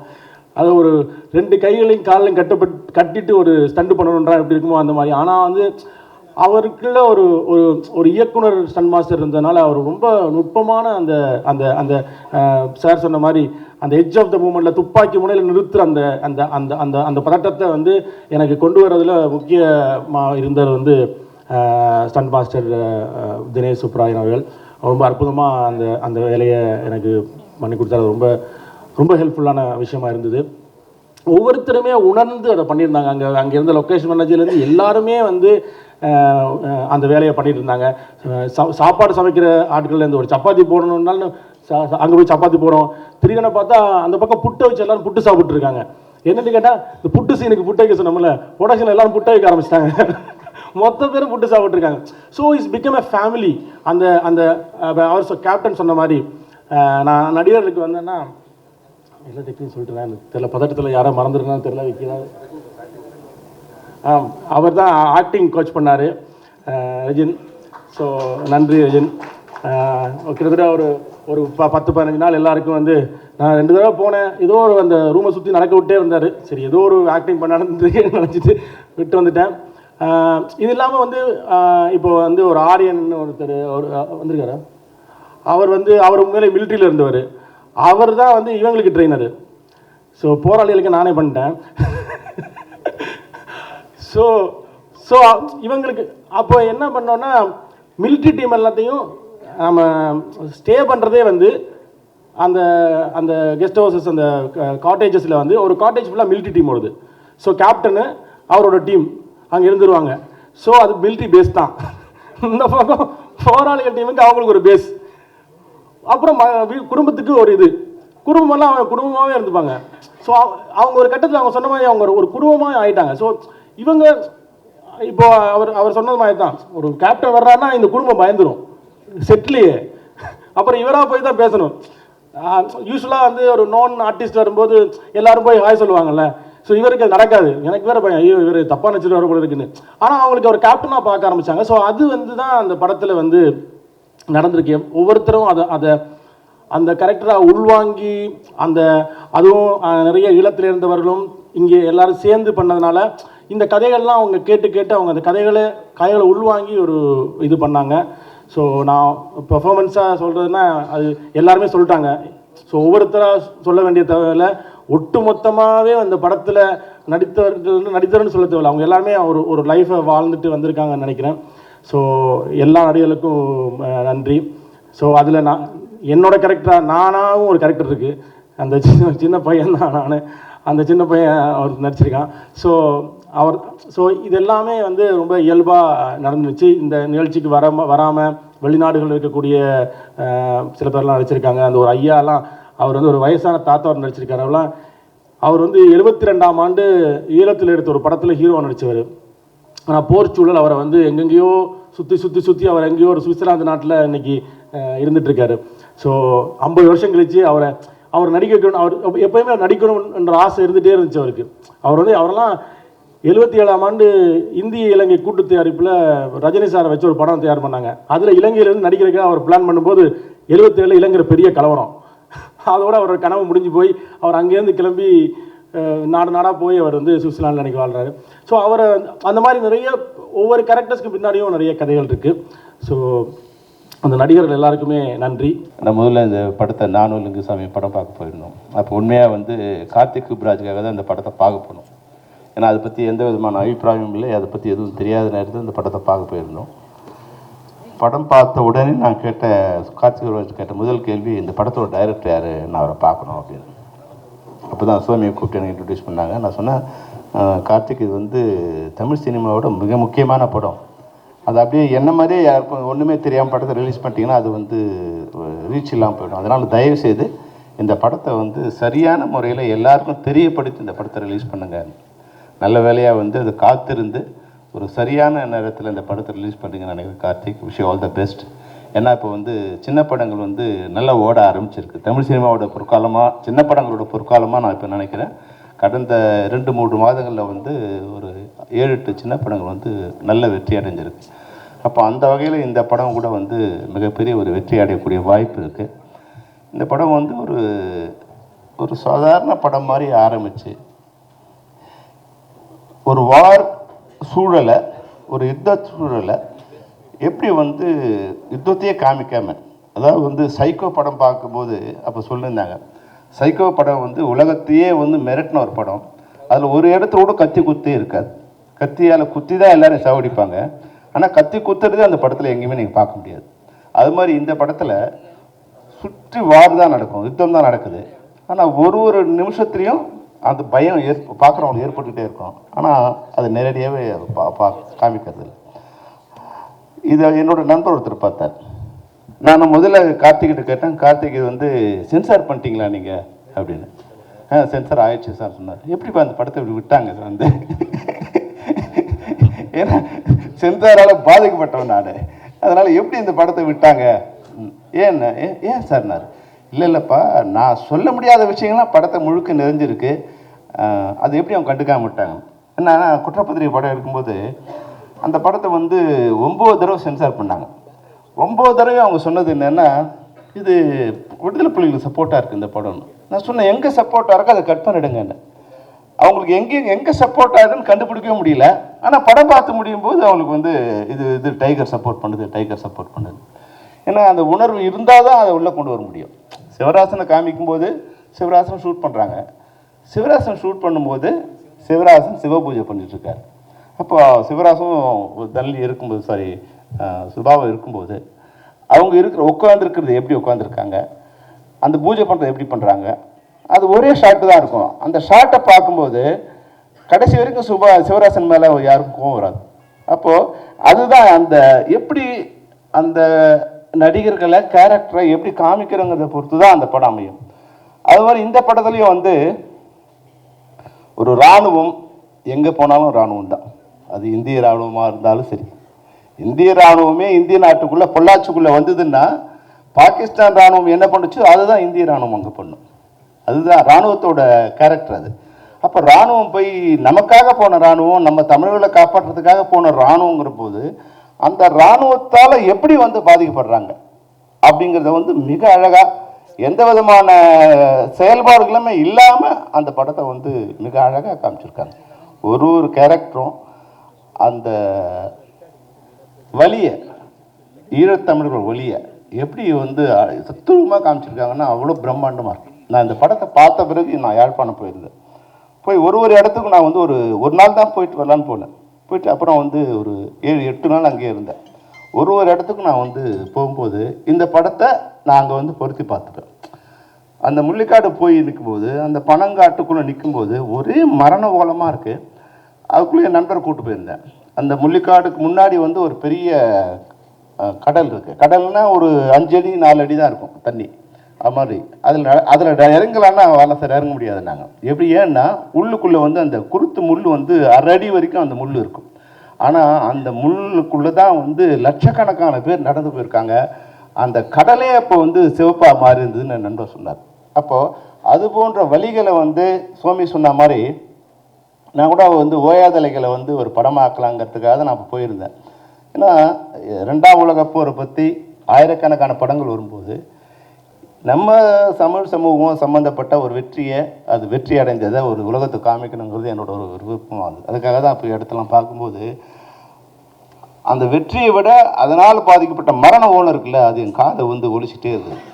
இந்த படத்தை நீங்கள் பார்த்தீங்கன்னா இது தியேட்டரில் தான் பார்க்கணும். சும்மா நீங்கள் ஓடிடியில் பார்த்தீங்கன்னா இந்த படத்தை ஃபார்வர்ட் பண்ணுவீங்க, இல்லை உள்ளே போய் உட்காந்து சாப்பிட்டு பார்ப்பீங்க, காஃபி குடிச்சிட்டு பார்ப்பீங்க. அப்படிலாம் இல்லாமல் யார் படம் பார்க்க போனாலும் ஒரு தேட்டருக்குள்ளே உட்காந்து இந்த படத்தை பார்க்கும்போது நீங்கள் அந்த வாழ் சூழல்லையே இருக்க மாதிரி ஒரு உணர்வு இந்த படம் ஏற்படுத்தும். அந்த கேரக்டர்ஸ் இது வந்து நம்ம பேசும்போது சொன்னாங்க ஒரு சின்ன வீட்டுக்குள்ளேயே நடக்கிற கதை. வீட்டுக்குள்ளேயே நடக்கிற கதை இல்லை. இதில் போராளிகள் இருக்காங்க, டைகர்ஸ் இருக்காங்க, இந்திய இராணுவம் இருக்குது, ஸ்ரீலங்கா இராணுவம் இருக்குது. மொத்த வார் சூழலையும் ஒரு கேரக்டர் மூலம் ஒரு இடம் மூலம் இது காமிச்சிருக்கு. அப்போ என் நண்பர் சொன்னார், அவர்கிட்ட இந்த படத்தை இது எஃப்எம்எஸில் காமிக்கும் போது அவர் போய் பார்க்க சொன்னார். அவர் சொன்னார், சார் இவ்வளோ கண்ணியமாக இராணுவம் எங்ககிட்ட நடந்ததே இல்லைன்னார். நான் சொன்னேன், இந்த சூழலில் இதுக்கு மேலே எங்களால் எடுக்க முடியாது பார். ஏன்னா இந்தியாவில் வந்து உண்மை எடுக்கிறது ரொம்ப கஷ்டம். எவ்வளோ பொய் வேணாலும் சொல்லலாம், ஆனால் உண்மையை மட்டும் இங்கே சொல்ல முடியாது. அதுதான் எங்களோட சூழ்நிலை. அதனால் இந்த உண்மையை சொல்கிறதுக்கே மிகப்பெரிய பாடுபட்டு இருக்குப்பா. அதனால் இவ்வளோ தான் எங்களால் சொல்ல முடியும், நீ நினைக்கிறதெல்லாம் எங்களால் சொல்ல முடியாது அப்படின்னு சொன்னேன். அதனால் நிச்சயமாக இந்த படத்தை பார்க்குறது 2 வகையில் நல்லது. ஒன்று, தமிழ் சினிமாவில் இது போன்ற நம்மளுடைய வழிகளை காமிக்கிற, நம்மளுடைய மண் சார்ந்த, இல்லை நம்மளுடைய கலாச்சாரம் சார்ந்த, நம்ம இனம் சார்ந்த படங்கள் வந்து நிச்சயமாக வெளியே வரும். இன்னொன்று, தமிழ் சினிமாவும் உலக சினிமாவுக்கு தரமாக இருக்குது அப்படிங்கிறதுக்கான ஒரு படமாக இருக்கும். நிச்சயமாக இந்த படம் மிகப்பெரிய வெற்றியிடம். கார்த்திக், நீங்கள் எதுக்காக ஒரு பேஸ் கொடுத்துட்டீங்க. நல்ல ஒரு நான் வரும்போது ஏதோ ஒரு என்னால் வர முடியாது, இன்றைக்கி உண்மையாக ரொம்ப டயர்டாக இருந்தது. ஆனால் இந்த படத்துக்காக வரணும்னு நான் உங்களுக்கு சொன்னேன். அது வந்து இந்த படத்துக்காக வந்து அங்கே வந்து பார்த்தா உண்மையாக தமிழ் சினிமாவான பிரம்மாண்டங்கள் எல்லாம் அங்கே உட்காந்துருக்கீங்க, எல்லா டைரக்டர்ஸும் உட்காந்துருக்காங்க. அது உங்களுக்காகவும் இந்த படத்துக்காகவும் வந்த இது. நிச்சயமாக இந்த பிரம்மாண்டம் மாதிரி தியேட்டர்கள் கூட நிச்சயமாக அரங்கங்கள் நிறைந்து வழிந்து எல்லாருமே இந்த படத்தை பார்ப்பாங்க. எல்லாரும் பார்க்கறதுக்கு உண்டான வாழ்த்துக்களை தெரிவித்து விடைபெறுகிறேன். நன்றி, வணக்கம். ஃபர்ஸ்ட் ஆஃப் ஆல் தேங்க்ஸ் இந்த ஸ்டேஜ் எனக்கு இங்கே கூப்பிட்டதுக்கு. இந்த கூட்டத்திலே இந்த படத்தை பார்க்காத ஒரு ஆள் நான் தான் நினைக்கிறேன். நான் பார்க்க முடியல. ரத்னா கிட்ட கேட்டேன் படம் எப்போ இருந்தேன்னு. டே பயங்கரமாக அழுதண்டா அப்படின்னு சொன்னான். நானும் உங்கள் எல்லோரும் மாதிரியும் வெயிட் பண்ணிட்டுருக்கேன். April 3 தியேட்டரில் தான் போய் பார்க்கணுன்னு. அண்ட் நான் ஆக்சுவலி வாழ்த்துக்கள் சொல்ல தான் வந்தேன். எல்லா தடவையும் தொடர்ந்து கார்த்திக் சுப்புராஜ் சார் வந்து அவரோட படங்களில் அவரோட டைரக்ஷன் ஆகட்டும், இல்லை அவரோட ப்ரொடக்ஷன் ஆகட்டும், சம்வேர் எல்லா இடத்துலையுமே இலங்கை தமிழர்களும் அவங்களோட பிரச்சனைகளையும் தொடர்ந்து சொல்லிகிட்டே வரணும்னு நினைக்கிறதுக்காகவே அவருக்கு வாழ்த்துக்கள். இந்த படம் வெற்றி பெற வாழ்த்துக்கள். And Karthigai Santhanam sir, Rana Daggubati sir, Naveen and சனந்துக்காக நான் ஐம் வெரி ஹாப்பி ஃபார் யூடா இந்த படத்துக்காக. அண்ட் சோமிதரன் சார், இந்த டீமுக்காகவே ஒரு பெரிய வாழ்த்துக்கள். அண்ட் நான் வந்து படம் தேட்டரில் பார்க்க போகிறேன். நன்றி நன்றி நன்றி, தேங்க்யூ. மேடையில் பேசுகிற அளவுக்கு தமிழ் எனக்கு தெரியாது, அது உங்களுக்கு எல்லாம் புரியும். So I'm just going to continue in English. Soumithran made a very personal story. It says it's memories of a war child. But those personal stories become very important stories for generations ahead. I saw so many directors speak where in the West you have anything that happens of conflict, of war. So many films are made. Whether it's the time in Germany, whether it's the time in Vietnam. I think all of us in India know those stories through the films they've made. But issues and conflicts that happen in our land to our people in India and outside of India are not spoken enough. At Spirit Media about 5 years ago, we took an extreme effort to say, let's tell cultural stories, doesn't matter which language it's from. We started stories from Malayalam, we told stories from Marathi, now Tamil, Telugu obviously has been home. And I just first have to thank Karthik and the team to just support cinema like this. It's indie, it's important, it is soul, it is who we are. Being associated with this film is a huge honor. A bunch of you all were thanking me, but it's really, I have to thank all of you. And what a fine craftsman, man, you are, Soumithran, really. A film that has war, that has no blood, no bullets, but is deeply, deeply engaging with such fine actors around. I don't know all of you all, but every single time I saw this film 3 times from the time they sent it to me. The first, you came like in the middle of the night, I think at some point, to say, okay, let's watch the film now. I said, dude, I'm sleepy, let me watch it in the morning. And the first viewing, I was just worried. I said, okay, now when Naveen's character walks in, I said, okay, is there going to be some conflict with the government when we tell stories like this? Then we're like, okay, I'm touching a topic that usually is not touched upon. And then I realized that nobody in Tamil made these movies also. So I said, why are these guys calling me? Are they trying to throw me under the bus first and then get in that ride. So that was the first question I had. But a lot of you all spoke about the climax. The end of the film, there's something that which is so beautiful as a memory for everyone, which is celebrated so differently during war. Things that are normal become so extremely difficult, and I think today is a time where we are seeing global conflict. And all of you all said if a bomb is thrown some other part of the world, there's no gas in India right now in our house. So I think from tiny things like this, we will be in a situation where this might become our reality. So I think telling stories like this is very important. Cinema is the only place that you can tell it and you can have a sense of reality. There was somebody earlier on stage who said, actually Murugadas sir said this earlier, he said, in the 80s, early 80s and the 90s, the citizens knew about what war meant. They knew protocols of war. They knew how to be or react with one another just as humans. I think that is forgotten in this generation and this time. So I think Neelira will become a very, very important film for now and times to come. So thank you, and thank you for getting this film to me, guys. Thank you so much. நம்முடைய கதைகளை நாம் சொல்லும் வரை எதிரிகள் சொல்வதுதான் நம் வாழ்க்கை, எதிரிகள் பேசுவதுதான் நியாயம். அந்த இடத்துல இருந்து தான் நீலிராவை பற்றி பேச ஆரம்பிக்கணும்னு நினைக்கிறேன். இந்த படம் ஈழத்திலிருந்து வந்த ஒரு இளைஞன் தன்னுடைய வலியை, தன்னுடைய நினைவுகளை ஈழத்திலிருந்து வந்த இன்னொரு இளைஞனோடு சேர்ந்து படமாக பண்ணியிருக்காங்க. அந்த விதத்தில் நம்ம கதையை நாமே சொல்வதற்கான உரிமை, அந்த டெமோக்ரஸி இன்னைக்கு இந்த இடத்துல இருக்கிறதே ஒரு பெரிய சந்தோஷம்தான். கார்த்திக் அண்ட் டீம், அதுக்கு உங்களுக்கு பெரிய hats off to you. And நீங்கள் வர்றது கூட பரவாயில்ல, ராணா இதுக்குள்ளே வந்தது தான் எனக்கு ரொம்ப I'm very happy that someone like Rana, who's from a different land where the standards of understanding is very different in terms of the conflict in Eelam and understanding. இங்கே நமக்கு நம் மக்கள், நம்முடைய சகோதரர்கள், அவர்களுடைய வலி நம்முடைய வலியாகவே பார்த்து வளர்ந்துருக்கோம். அவங்களுக்கு அப்படி இல்லை. ஆனாலும் சினிமாவின் வாயிலாக அதை சாத்தியப்படுத்திய சௌமித்திரனுக்கு இந்த இடத்துல மீண்டும் ஒரு வாழ்த்துக்கள். இந்த ஒரு ரைட்டராக சௌமித்திரனுடைய அச்சீவ்மெண்ட் இஸ் இம்மென்ஸ். ஏன்னா இந்த படத்துக்குள்ளே வயலன்ஸ் இல்லைன்னு சொன்னாங்க. திஸ் இஸ் நாட் விஷுவலாக இல்லை violence. Extremely violent film. This is extremely violent in the sense, கதவை 10 பேர் தட்டுறாங்கன்னு தெரிஞ்ச உடனே அந்த வீட்டில் இருக்கிற பெண்கள் எல்லாம் 1 சட்டை 2 சட்டை 3 சட்டை போடுறாங்கன்னும் போது, அது இன்னொருத்தரும் சொல்லியிருந்தாங்க, it's a very shocking thing. நமக்கு யூ ஃபீல் சோக்ட். அண்டு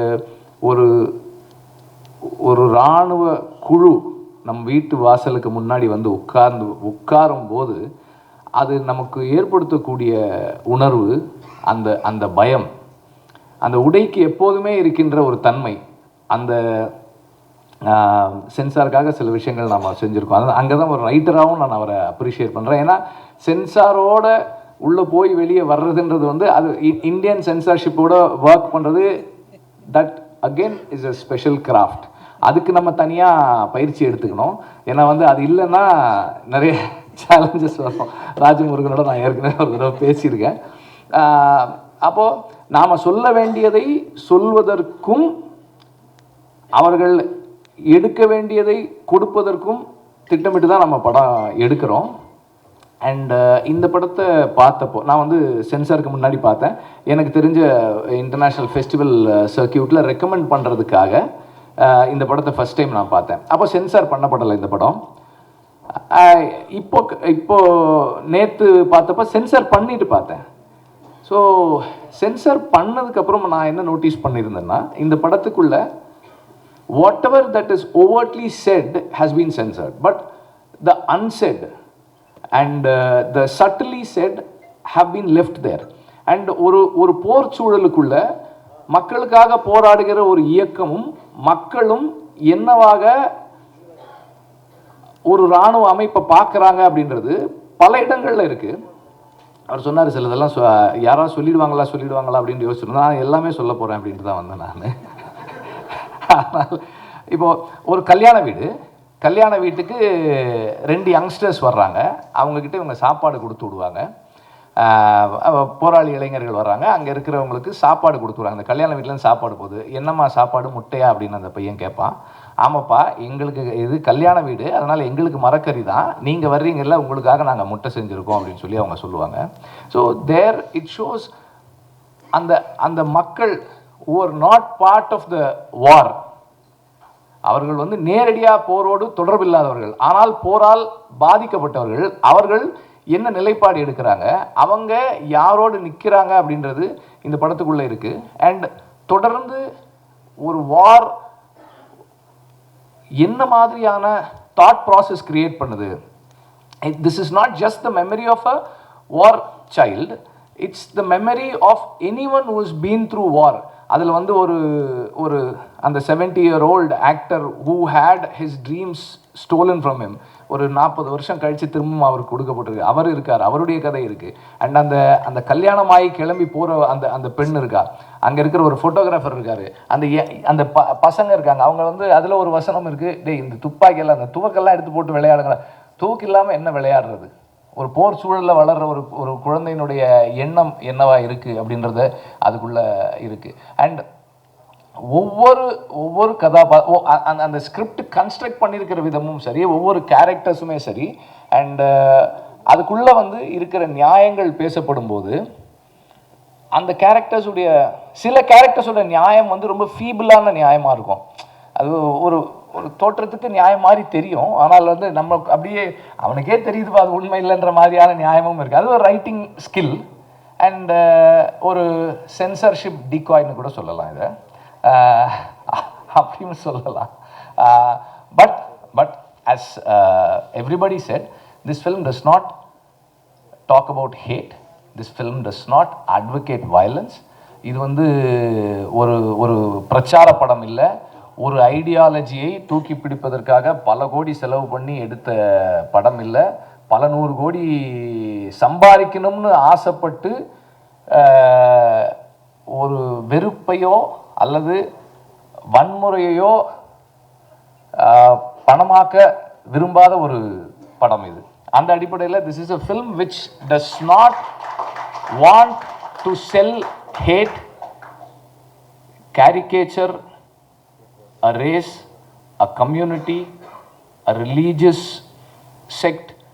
அதுபோல எதுவுமே இல்லாத ஒரு படம். யாரையும் நேரடியாக விமர்சனத்துக்கு உட்படுத்தாமல் சம்பவங்களை சொல்லுது.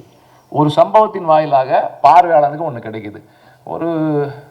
ஏதோ ஒரு சாமியை தூக்கிட்டு வந்துகிட்டு இருப்பாங்க ஆட்கள், அவங்களெல்லாம் நிறுத்தி அவங்க ஐடி கார்டு செக் பண்ணுறாங்க. அது ஒரு சின்ன ஒரு காட்சி தான். அதுக்குள்ளே நமக்கு என்ன அண்டர்ஸ்டாண்டிங் வருது, அது ஒரு காட்சி தான். அது it's a procedural scene. It has got nothing in it but a procedure, a normal procedure of someone doing due diligence. அப்படி தெரிய ஆட்களை திடீர்னு வந்து ஒரு மிலிட்டரி அல்லது ஒரு போலீசிங் சிஸ்டமில் இருக்கிறவங்களுக்கு ஐடி கார்டு செக் பண்ணுறதுக்கான உரிமை இருக்குது, அப்படி செக் பண்ணுறாங்க. அவ்வளோதான் அந்த காட்சி. ஆனால் அதுக்குள்ளே இருக்கிற ஒரு பொலிட்டிக்கல் ஸ்டேட்மெண்ட் ஒன்று இருக்குது. ஸோ இப்படி பல இடங்களில் ஒரு ரைட்டராக அவர் வந்து எக்ஸ்ட்ராடினரியாக ஒர்க் பண்ணியிருக்காரு. And the stand of where there is a conversation between the military officer and the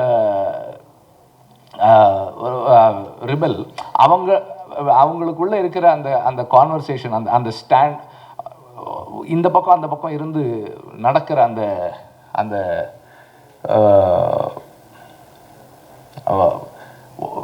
it reminded me so much of No Man's Land. அந்த No Man's Landனுடைய அந்த டிஃப்ரென்ஸ் இருக்குது. அதே போல் அந்த ஒரு ஹியூமன் அண்டர்ஸ்டாண்டிங்கும் இருக்குது. இது போருடைய நேரடியான விஷயங்கள் இந்த படத்துக்குள்ளே பேசப்பட்டிருக்கிறது. போரினுடைய இன்டைரக்ட் இன்ஃப்ளூயன்சஸ் ஆஃப் அது எவ்வளவு பெரிய தாக்கத்தை, அந்த கல்யாணம் நடக்கிற, அதை சொல்ல மாட்டேன், அந்த கல்யாணம் நடக்கிற விதம் வந்து நமக்கு அது நமக்கு தெரிய ஆரம்பிக்குது. கொஞ்சம் நேரம் போக போக ஓகே இப்படி தான் இந்த கல்யாணம் நடக்க போகுது போல் இருக்குன்னு நமக்கு அப்படியே யோசிக்கும் போது அது நடந்து முடிந்த பிறகு கடைசி காட்சியில் இது எங்கே போய் நிற்கும், இந்த இந்த இந்த கல்யாணம் பண்ணிக்கிற இந்த பொண்ணினுடைய வாழ்க்கை, இது எல்லாருக்கும் ரொம்ப சாதாரணமாக, போர்ச்சூழல் இல்லாதவர்களுக்கு மிக சாதாரணமாக நிகழக்கூடிய ஒரு விஷயம். இந்த பொண்ணுக்கு கிடைக்கக்கூடிய சூழல் இருக்கா இல்லையானே தெரியாமல் ஒரு பெண் கல்யாணம் பண்ணி முடிக்கிறார். இந்த இடத்துல ஒரு ஒரு ஒரு ஒரு film, it is not just அது வந்து முடியல, ஒரு பெரிய statement. It brings a statement and telling stories, creating stories from historical moments in our lives is the way to take forward the history to the next generation. ஏன்னா வரலாறு என்பது அதிகாரத்தால் எழுதப்படுவது. கலையால் நாம் ஒரு ஒரு ஒரு கலைன்னு சொல்லும்போது கூட நிறைய ரிட்டன் லிட்ரேச்சர் இருக்குது இந்த இஷ்யூ. மெயின் ஸ்ட்ரீம் சினிமாவுக்குள்ள இதை சொல்கிறது என்பது, இதை சொல்கிறது வந்து ஒரு ஒரு மெயின் ஸ்ட்ரீமுக்குள்ள ஒரு ஒரு உரையாடலை நிகழ்த்துவதற்கும் ஒரு கொஞ்சம் இலகுவான ஒரு சூழலை உருவாக்குவதற்குமான தொடக்கமாக இந்த படம் இருக்கும்னு நான் நினைக்கிறேன். இப்போது இந்த மேடையின் மூலமாக அவர் ராஜமுருகன் பேசுறதா இருக்கட்டும், வசந்தபாலன் பேசுனதாக இருக்கட்டும், நம்ம வந்து ஒரு ப்ராடர் டிஸ்கஷனை கொண்டு வர்றதுக்கான ஒரு ஸ்பேஸையும் இந்த படம் ஏற்படுத்தி கொடுத்துருக்கு. Again thanks to the producers. இது மாதிரி ஒரு படத்தை பேக் பண்ணுறதுக்கு it takes a lot of courage and lot of patience. இது ரிவைசிங் கமிட்டி போகல படம் இது. ஸோ ரிவைசிங் கமிட்டி போகாமல் வர்றதே வந்து it's again good writing, craftsmanship அப்படி தான் சொல்லணும். ஸோ இது போல் கதைகளை சொல்கிறது தான் வந்து இந்த உண்மையை நாம் பாதுகாக்க முடியும். ஏன்னா இன்றைக்கி வந்து எல்லாமே வந்து ப்ரோப்பகேண்டாவாக மாறுது. And propaganda has the power to influence memory. Memory is so fickle. நம்ம எல்லாருக்குமே தெரியும் டிமானிட்டைசேஷனில் யார் அதிகமாக பாதிக்கப்பட்டாங்க, யார் அதனால் வந்து எவ்வளோ பேர் வந்து பணத்தை மாற்றுறதுக்கு வரிசையில் நின்று செத்து போனாங்கன்றது நமக்கு தெரியும். ஆனால் இது ரொம்ப ஈஸியாக, ரொம்ப எளிமையாக அதனுடைய இம்பேக்டை வந்து நம்மளால் மாற்றிட முடியும். ஸோ ப்ரோப்பகேண்டாக்கு, ஹேட் ப்ரோப்பகேண்டாக்கு எதிராக நாம் என்ன பண்ண முடியும்? நம்ம இந்த மாதிரியான படங்களை தான் செய்யணும். இதன் வாயிலாக நாம் நம்முடைய மெமரியை சரியான முறையில் நாம் தொடர்ந்து ஒரு உரையாடலை ஏற்படுத்துறதுக்கு பயன்படுத்திக்கணும். தொடர்ந்து இது போல் படங்கள் பண்ணுங்கள். அண்ட் இந்த படம் நிச்சயமாக வெற்றி அடையணும். வாழ்த்துக்கள். தேங்க்யூ. நடிகர்கள் எல்லாருமே நல்லா பண்ணியிருந்தாங்க. அதில் ஒரு முக்கியமான விஷயம் ஒன்று சொல்லணும். ஈழத்தை அப்படியே நமக்கு கொண்டு வர முடிஞ்சது சினிமாட்டோகிராஃபிலையும் ஆர்ட் டைரக்ஷன்லையும் சொல்லியிருந்தாங்க. பட் அந்த ஈழம் வந்து இந்த ரைட்டருடைய மைண்டில் இருக்குது, ஹார்ட்டில் இருக்குது. ஸோ அவரை நீங்கள் கொண்டு போய் ஆர்டிக் ரீஜனில் விட்டாலும் அங்கே வந்து அவரால் அந்த ஈழத்தை கிரியேட் பண்ண முடியும். பிகாஸ் ஈழம் வந்து எல்லாரும் மனசில், அதை ஈழத்தை எல்லாரும் மனசில் வச்சுக்கிட்டு தான் வேறு இடங்களில் இருக்கிறாங்க. ஸோ அதுபோல் இந்த இவருக்குள்ளே இருக்கிறத he has created, it has come out that way.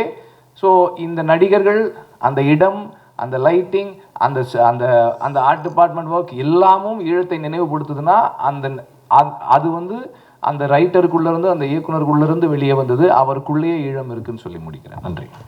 நான் வந்து பார்த்து வியந்து என்னை ரொம்ப இன்ஸ்பயர் பண்ண என்னோட வெற்றிமாறன் சார்லேருந்து, நான் லோகேஷ்லேருந்து, வினோத்ராஜ்லேருந்து நான் பார்த்து வியந்த இயக்குனர்கள் ஒவ்வொருத்தரும் வந்து இங்கே பேசினதே வந்து I think Karthik Subbaraj and Rana Raghupathi present. I think we should remove and put all the directors' name and then I think thanks because நீங்கள் ஒவ்வொருத்தர் பேசினதுமே வந்து இட்ஸ் லைக் நீங்கள் எல்லாருமே இந்த படத்தை இப்போ ஓன் பண்ணி இவ்வளோ சொல்லியிருக்கோம் அப்படின்றப்போ எனக்கு வந்து ஒரு ரொம்ப சந்தோஷமாகவும் இருக்குது. அதே நேரத்தில் இந்த படத்தை ஏன்னா இந்த படம் ப்ரொடியூஸ் பண்ணணும்னு நான் ஸ்டார்ட் பண்ணப்போ ஒரு மிகப்பெரிய பதட்டமும் எனக்கு இருந்துச்சு. ஏன்னா வந்து ஒரு மிகப்பெரிய பொறுப்பாக நான் இதை பார்த்தேன். ஏன்னா வந்து நம்ம வந்து இப்போ கார்த்தி சொன்ன மாதிரி இது 18 படம் ப்ரொடியூஸ் பண்ணிட்டோம் ஸ்டோன் பெஞ்சில். ஸோ சில கதைகள் எடுப்போம், அது வந்து நல்லா போகும்னு நினைப்போம், அப்புறம் சிலது நல்லா போகும், சிலது நல்லா போகாது, ஆடியன்ஸ் ரியாக்ஷன் இப்படிலாம். பட் ஆனால் இது அந்த மாதிரி படம் கிடையாது. இது வந்து this is a very very ஏன்னா இதை நம்ம இப்போ இதை தப்பாக பண்ணிட்டோன்னா இட் இஸ் இப்போ ஷோமி மாதிரி இன்னும் பல பேர் அந்த ஒரு ட்ரீம் இருக்குது. அந்த மாதிரி அந்த வார்லேண்ட்லேருந்து அவங்களுக்குள்ள சொல்ல வேண்டிய கதைகளை வந்து cinema is the best art form to express the stories to the world அப்படின்றப்ப வந்து அதை நம்ம கரெக்டாக பண்ணணுன்ற ஒரு பதட்டம் இருந்துகிட்டே இருந்துச்சு. பட் ஆனால் அதை கண்டிப்பாக நான் பண்ணணும் அப்படின்ற ஒரு விஷயம் இருந்துச்சு. நான் கார்த்திகேயன் எல்லாம் பேசும்போதே இல்லை கண்டிப்பாக பண்ணிடலாம் அப்படின்ற மாதிரி தோணுச்சு. அண்ட் பண்ணி முடித்ததுலேருந்து இந்த படத்தோட அவுட்புட், படத்தோட எல்லாமே வந்து இட் ஷுட் ஒரு அட்டம் பண்ணாங்க. யூஸ்வலாக வந்து அந்த ஒரு வார்த்தையை சொல்லுவாங்க, பரவாயில்ல அட்டம் பண்ணியிருக்கீங்க, குட் அட்டம். அந்த வார்த்தை I hate that word good attempt அப்படின்ற வார்த்தை. ஏன்னா அட்டம்ப்ட்னாலே வந்து என்ன, so it is not it should be like a standard அப்படின்ற மாதிரி தான் இருக்கணும். ஸோ அதனால் இந்த படம் வரும்போது இது வந்து ஒரு மெயின் ஸ்ட்ரீம் சினிமா, நம்ம மெயின் ஸ்ட்ரீம் சினிமா ஆடியன்ஸு பார்த்து பழக்கப்படுற, பார்த்து என்ஜாய் பண்ணுற, பார்த்து ரசிக்கிற படங்களுக்கு எந்த வகையிலும் குறைச்சல் இல்லாமல் இதை ப்ரெசென்ட் பண்ணணும் அப்படின்றதுக்கும் மொத்தமாகவே ரொம்ப மெனக்கெட்டு தான் பண்ணியிருக்கோம். And I think today after நீங்கள் எல்லாருமே இந்த படத்தை பற்றி பேசினதுக்கப்புறம் I somehow feel very very content and happy. And I am sure ப்ரெஸ்ஸும் மீடியாவும் இதை அதே மாதிரி கொண்டு போய் மக்களும் இந்த படத்தை வந்து பார்ப்பாங்க. பார்த்து அதுக்கான ஒரு என்ன கனவோடு இந்த படத்தை நாங்கள் உங்களுக்கு கொடுக்குறோமோ அது நினைவாகுன்ற நம்பிக்கை எனக்கு இருக்குது. ஸோ நன்றி எவ்ரி ஒன். எல்லா பேரும் வருஷம் சொல்லாமல் இங்கே வந்த ஒவ்வொருத்தருக்கும் அதான் நான் சொன்ன மாதிரி இட்ஸ் நாட் நம்ம they all own the film. So இவ்வளோ இயக்குனர்கள் இவ்வளோ பேர் வந்து பேசி இந்த படத்தை வந்து உங்கள் முன்னாடி வைக்கிறோம். April 3 ரிலீஸ் ஆகுது. கண்டிப்பாக அந்த படத்தை தேட்டரில் பார்த்து சொல்லுங்கள். அண்ட் ஷோமி, ஐ திங்க் இது எனக்கும் ஷோமிக்கும் பல வருஷமாக, ஏன்னா எனக்கு அவரோட இப்போ ரொம்ப ஜிகர்தண்டாலேருந்து தெரியும், ஜிகர்தண்டா முடிச்சதுலேருந்து மீட் பண்ணியிருக்கோம். ஸோ எனக்கு வந்து அது மேலே என்ன சொல்கிறது, ஒரு எம்பத்தி இருந்துகிட்டே இருக்குது. சின்ன வயசுலேருந்தே இருந்துச்சு. அதாவது அது சின்ன வயசுலனா கேள்விப்பட்ட டைம்லேருந்து இப்போ வந்து ஒரு மிகப்பெரிய ஒரு சம்பவம் அந்த வயசில் நடக்குது, இப்போ எதனால இந்த சம்பவம் நடக்குது அப்படின்னு ஆரம்பித்து அதுக்கப்புறமேட்டு தான் எனக்கு கொஞ்சம் கொஞ்சமாக தெரிய ஆரம்பிக்கும் போதும், அப்புறம் நான் காலேஜ் படிக்கும் போதும், அதுலேருந்து வேலை பார்க்க போகும்போதும் அது நம்ம பக்கத்தில் இருக்கோம். நான் வந்து தனியாலாம் பார்க்கல. எனக்கு ரொம்ப நாளாக வந்து அது வேற ஒரு கண்ட்ரியாக பார்க்கல. தமிழ் அங்கேயும் இருக்காங்க. ஸோ ஒரே ஆட்கள் தானே. இப்போ அங்கேயே இப்படி நடந்துட்டு இருக்கு, இவ்வளோ பேர் செத்துட்டு இருக்காங்கன்றப்போ வந்து ஏன் அந்த டிஸ்டன்ஸ் இருக்குது, ஏன் அந்த ஸோ ஏன்னா எனக்கு நிறைய பேர் வந்து அதை கேட்பாங்க, உங்களுக்கு அதில் ரொம்ப இன்ட்ரெஸ்ட் இல்லை அப்படிம்பாங்க. எனக்கு அப்போ கோவம் தான் வரும். என்ன இன்ட்ரெஸ்ட் இருக்கிறதுக்கு அது ஒன்றும் இப்போ உங்களுக்கு வந்து என்ன சொல்கிறது, சைக்கிளிங்கில் இன்ட்ரெஸ்டான்ற மாதிரி இது கிடையாது. இது ஏதோ ஒரு எம்பத்தைஸ் பண்ணுற ஒரு விஷயம் தான். ஸோ இதை வந்து ஏன் வந்து இத்தனை நாளாக பண்ண முடியாமல் இருக்குது அப்படின்றதுக்கு இங்கே ஒருத்தர் பேசின மாதிரி ராஜமுருகன் பேச சொன்ன மாதிரி இங்கே வியாபார ஒரு சூழலாகவும் எல்லாத்துக்குமே வந்து ஒரு தயக்கம் இருந்துகிட்டே இருக்குது. ஸோ அதை வந்து ஏதாவது ஒரு படம் பண்ணி அதை அந்த தயக்கங்கள்லாம் போக்கி இந்த கதைகளுக்கெல்லாம் இப்போ எனி ப்ரொடியூசர் அடுத்த மிகப்பெரிய ப்ரொடியூசர்களும் இந்த மாதிரி ஷோமிதரன் மாதிரி ஒரு இயக்குனர் அந்த மாதிரி ஒரு கதையை கொண்டு வந்தாலும் தைரியமாக அது இதோட பெரிய பட்ஜெட்டாக ஒரு பல 100 கோடிகள் போட்டு அந்த படத்தை எடுக்கிறதுக்கான ஒரு தைரியத்தை முழுசாக கொடுக்கறதோ இல்லையோ அதுக்கான ஒரு ஸ்டார்டிங் பார்ட்டாக இந்த படம் இருக்குன்னு நம்புகிறேன். அதை நம்ம வந்து பண்ணணுன்றதுக்காக ரொம்ப இருக்கும். ஸோ ஷோமி பற்றி மட்டும் ஒரே விஷயம் மட்டும் சொல்லி இது பண்ணிக்கிறேன். ஏன்னா ஷோமி வந்து நான் ஃபஸ்ட்டு பார்த்ததுல டாக்குமெண்ட்ரி ஃபிலிம்லாம் பார்த்துருக்கோம். ஸோ எனக்கு அப்போவே நான் வந்து என்னென்னா நாங்கள் ஸ்டோன் பெஞ்ச் ஆரம்பித்து ப்ரொடியூஸ் பண்ணும்போது ஷோமிதரனுக்கு அவரோட ரொம்ப ஒரு உண்மையான ஏன்னா அவர் ஹார்ட்லேருந்து வர ஒரு ஸ்டோரியை நம்ம வந்து பண்ணணும் அப்படின்றது பண்ணோம். நிறைய ஸ்டோரி டிஸ்கஸ் பண்ணியிருக்கோம், என்ன படத்தை ஃபஸ்ட்டு பண்ணலாம் அப்படின்னு ஷோமிக்கு ப்ரொடியூஸ் பண்ணலான்னு சொல்லிட்டு. அண்ட் ஆல்சோ நான் ஃபஸ்ட்லேருந்து அவர் மைண்டில் சொல்லிகிட்டே இருந்தது வந்து ஏன்னா அவர் நிறைய டாக்குமெண்ட்ரிஸ் எடுத்திருக்காரு. அந்த டாக்குமெண்ட்ரிஸ்லாம் பயங்கரமாக பல இடங்களில் திரையிடப்பட்டிருக்கு, பேசப்பட்டிருக்கு. பட் ஆனால் நீங்கள் வந்து ஒரு மெயின் ஸ்ட்ரீம் படம் தான் எடுக்க போகிறீங்க ஷோமி. ஸோ அதனால் வந்து அதுக்கு நீங்கள் தயாராகிக்கோங்கன்னு நான் நிறையா வாட்டி சொல்லிக்கிட்டே வந்துட்டு இருந்தேன். அப்புறம் ஜெகமே தந்திரம் ஒர்க் பண்ணுறப்போ நான் சொன்னேன், நீங்கள் ஏன்னா அவருக்கு நடிக்கிறதுல ரொம்ப ஆர்வம் இருக்குது, அதனால் வந்து அவருக்கு ஒரு சின்ன ரோல் கொடுத்துட்டு அதே நேரத்தில் அங்கே வந்து நீங்கள் வந்து ஒர்க் பண்ணுங்கள், படத்தில் வந்து ஒர்க் பண்ணுங்கள். பிகாஸ் ஒரு ப்ரொடக்ஷன் ஈவன் அந்த படம் வந்து 1 கோடியோ 2 கோடியோ 5 கோடியோ அது ஹேண்ட்லிங் பண்ணுறது வந்து டாக்குமெண்ட்ரி ஃபில்ம் மேக்கிங்கோட அது டோட்டல் டிஃப்ரெண்ட் சீன் அது. ஸோ அதை நீங்கள் கரெக்டாக பண்ணணும்னா வந்து நீங்கள் அப்படியே இருந்து ஒர்க் பண்ணலாம் அப்படின்னு சொன்னோம். ஸோ அங்கேயே வந்தார், அங்கே வந்துட்டு ஜெகமே தந்திரமில் ஒர்க் பண்ணார். அப்புறம் சும்மா விளையாட்டுக்கு எங்கள் டீமே இது பண்ணிட்டு இருப்போம். ஏன்னா வந்து ஷோமி வந்து வருவார், பத்திரமா அவர் ஒர்க் பண்ணிருப்பாரு. அப்புறம் ஆனால் ரொம்ப குளிரும் இல்லை, திடீர்னு பார்த்தா ஒரு ஓரமாக அப்படியே உட்காந்துருப்பாரு. ஷோமி என்ன வந்து ஒர்க் பண்ணுங்க ஷோமி, என்ன படம் எடுக்க போய் எப்படி பண்ண போறீங்கன்னு. அப்புறம் நெட்ஃப்ளிக்ஸ்க்கு ஒரு படம் பண்ணோம், பீஸ்ன்னு சொல்லிட்டு ஒரு ஆந்தாலஜி.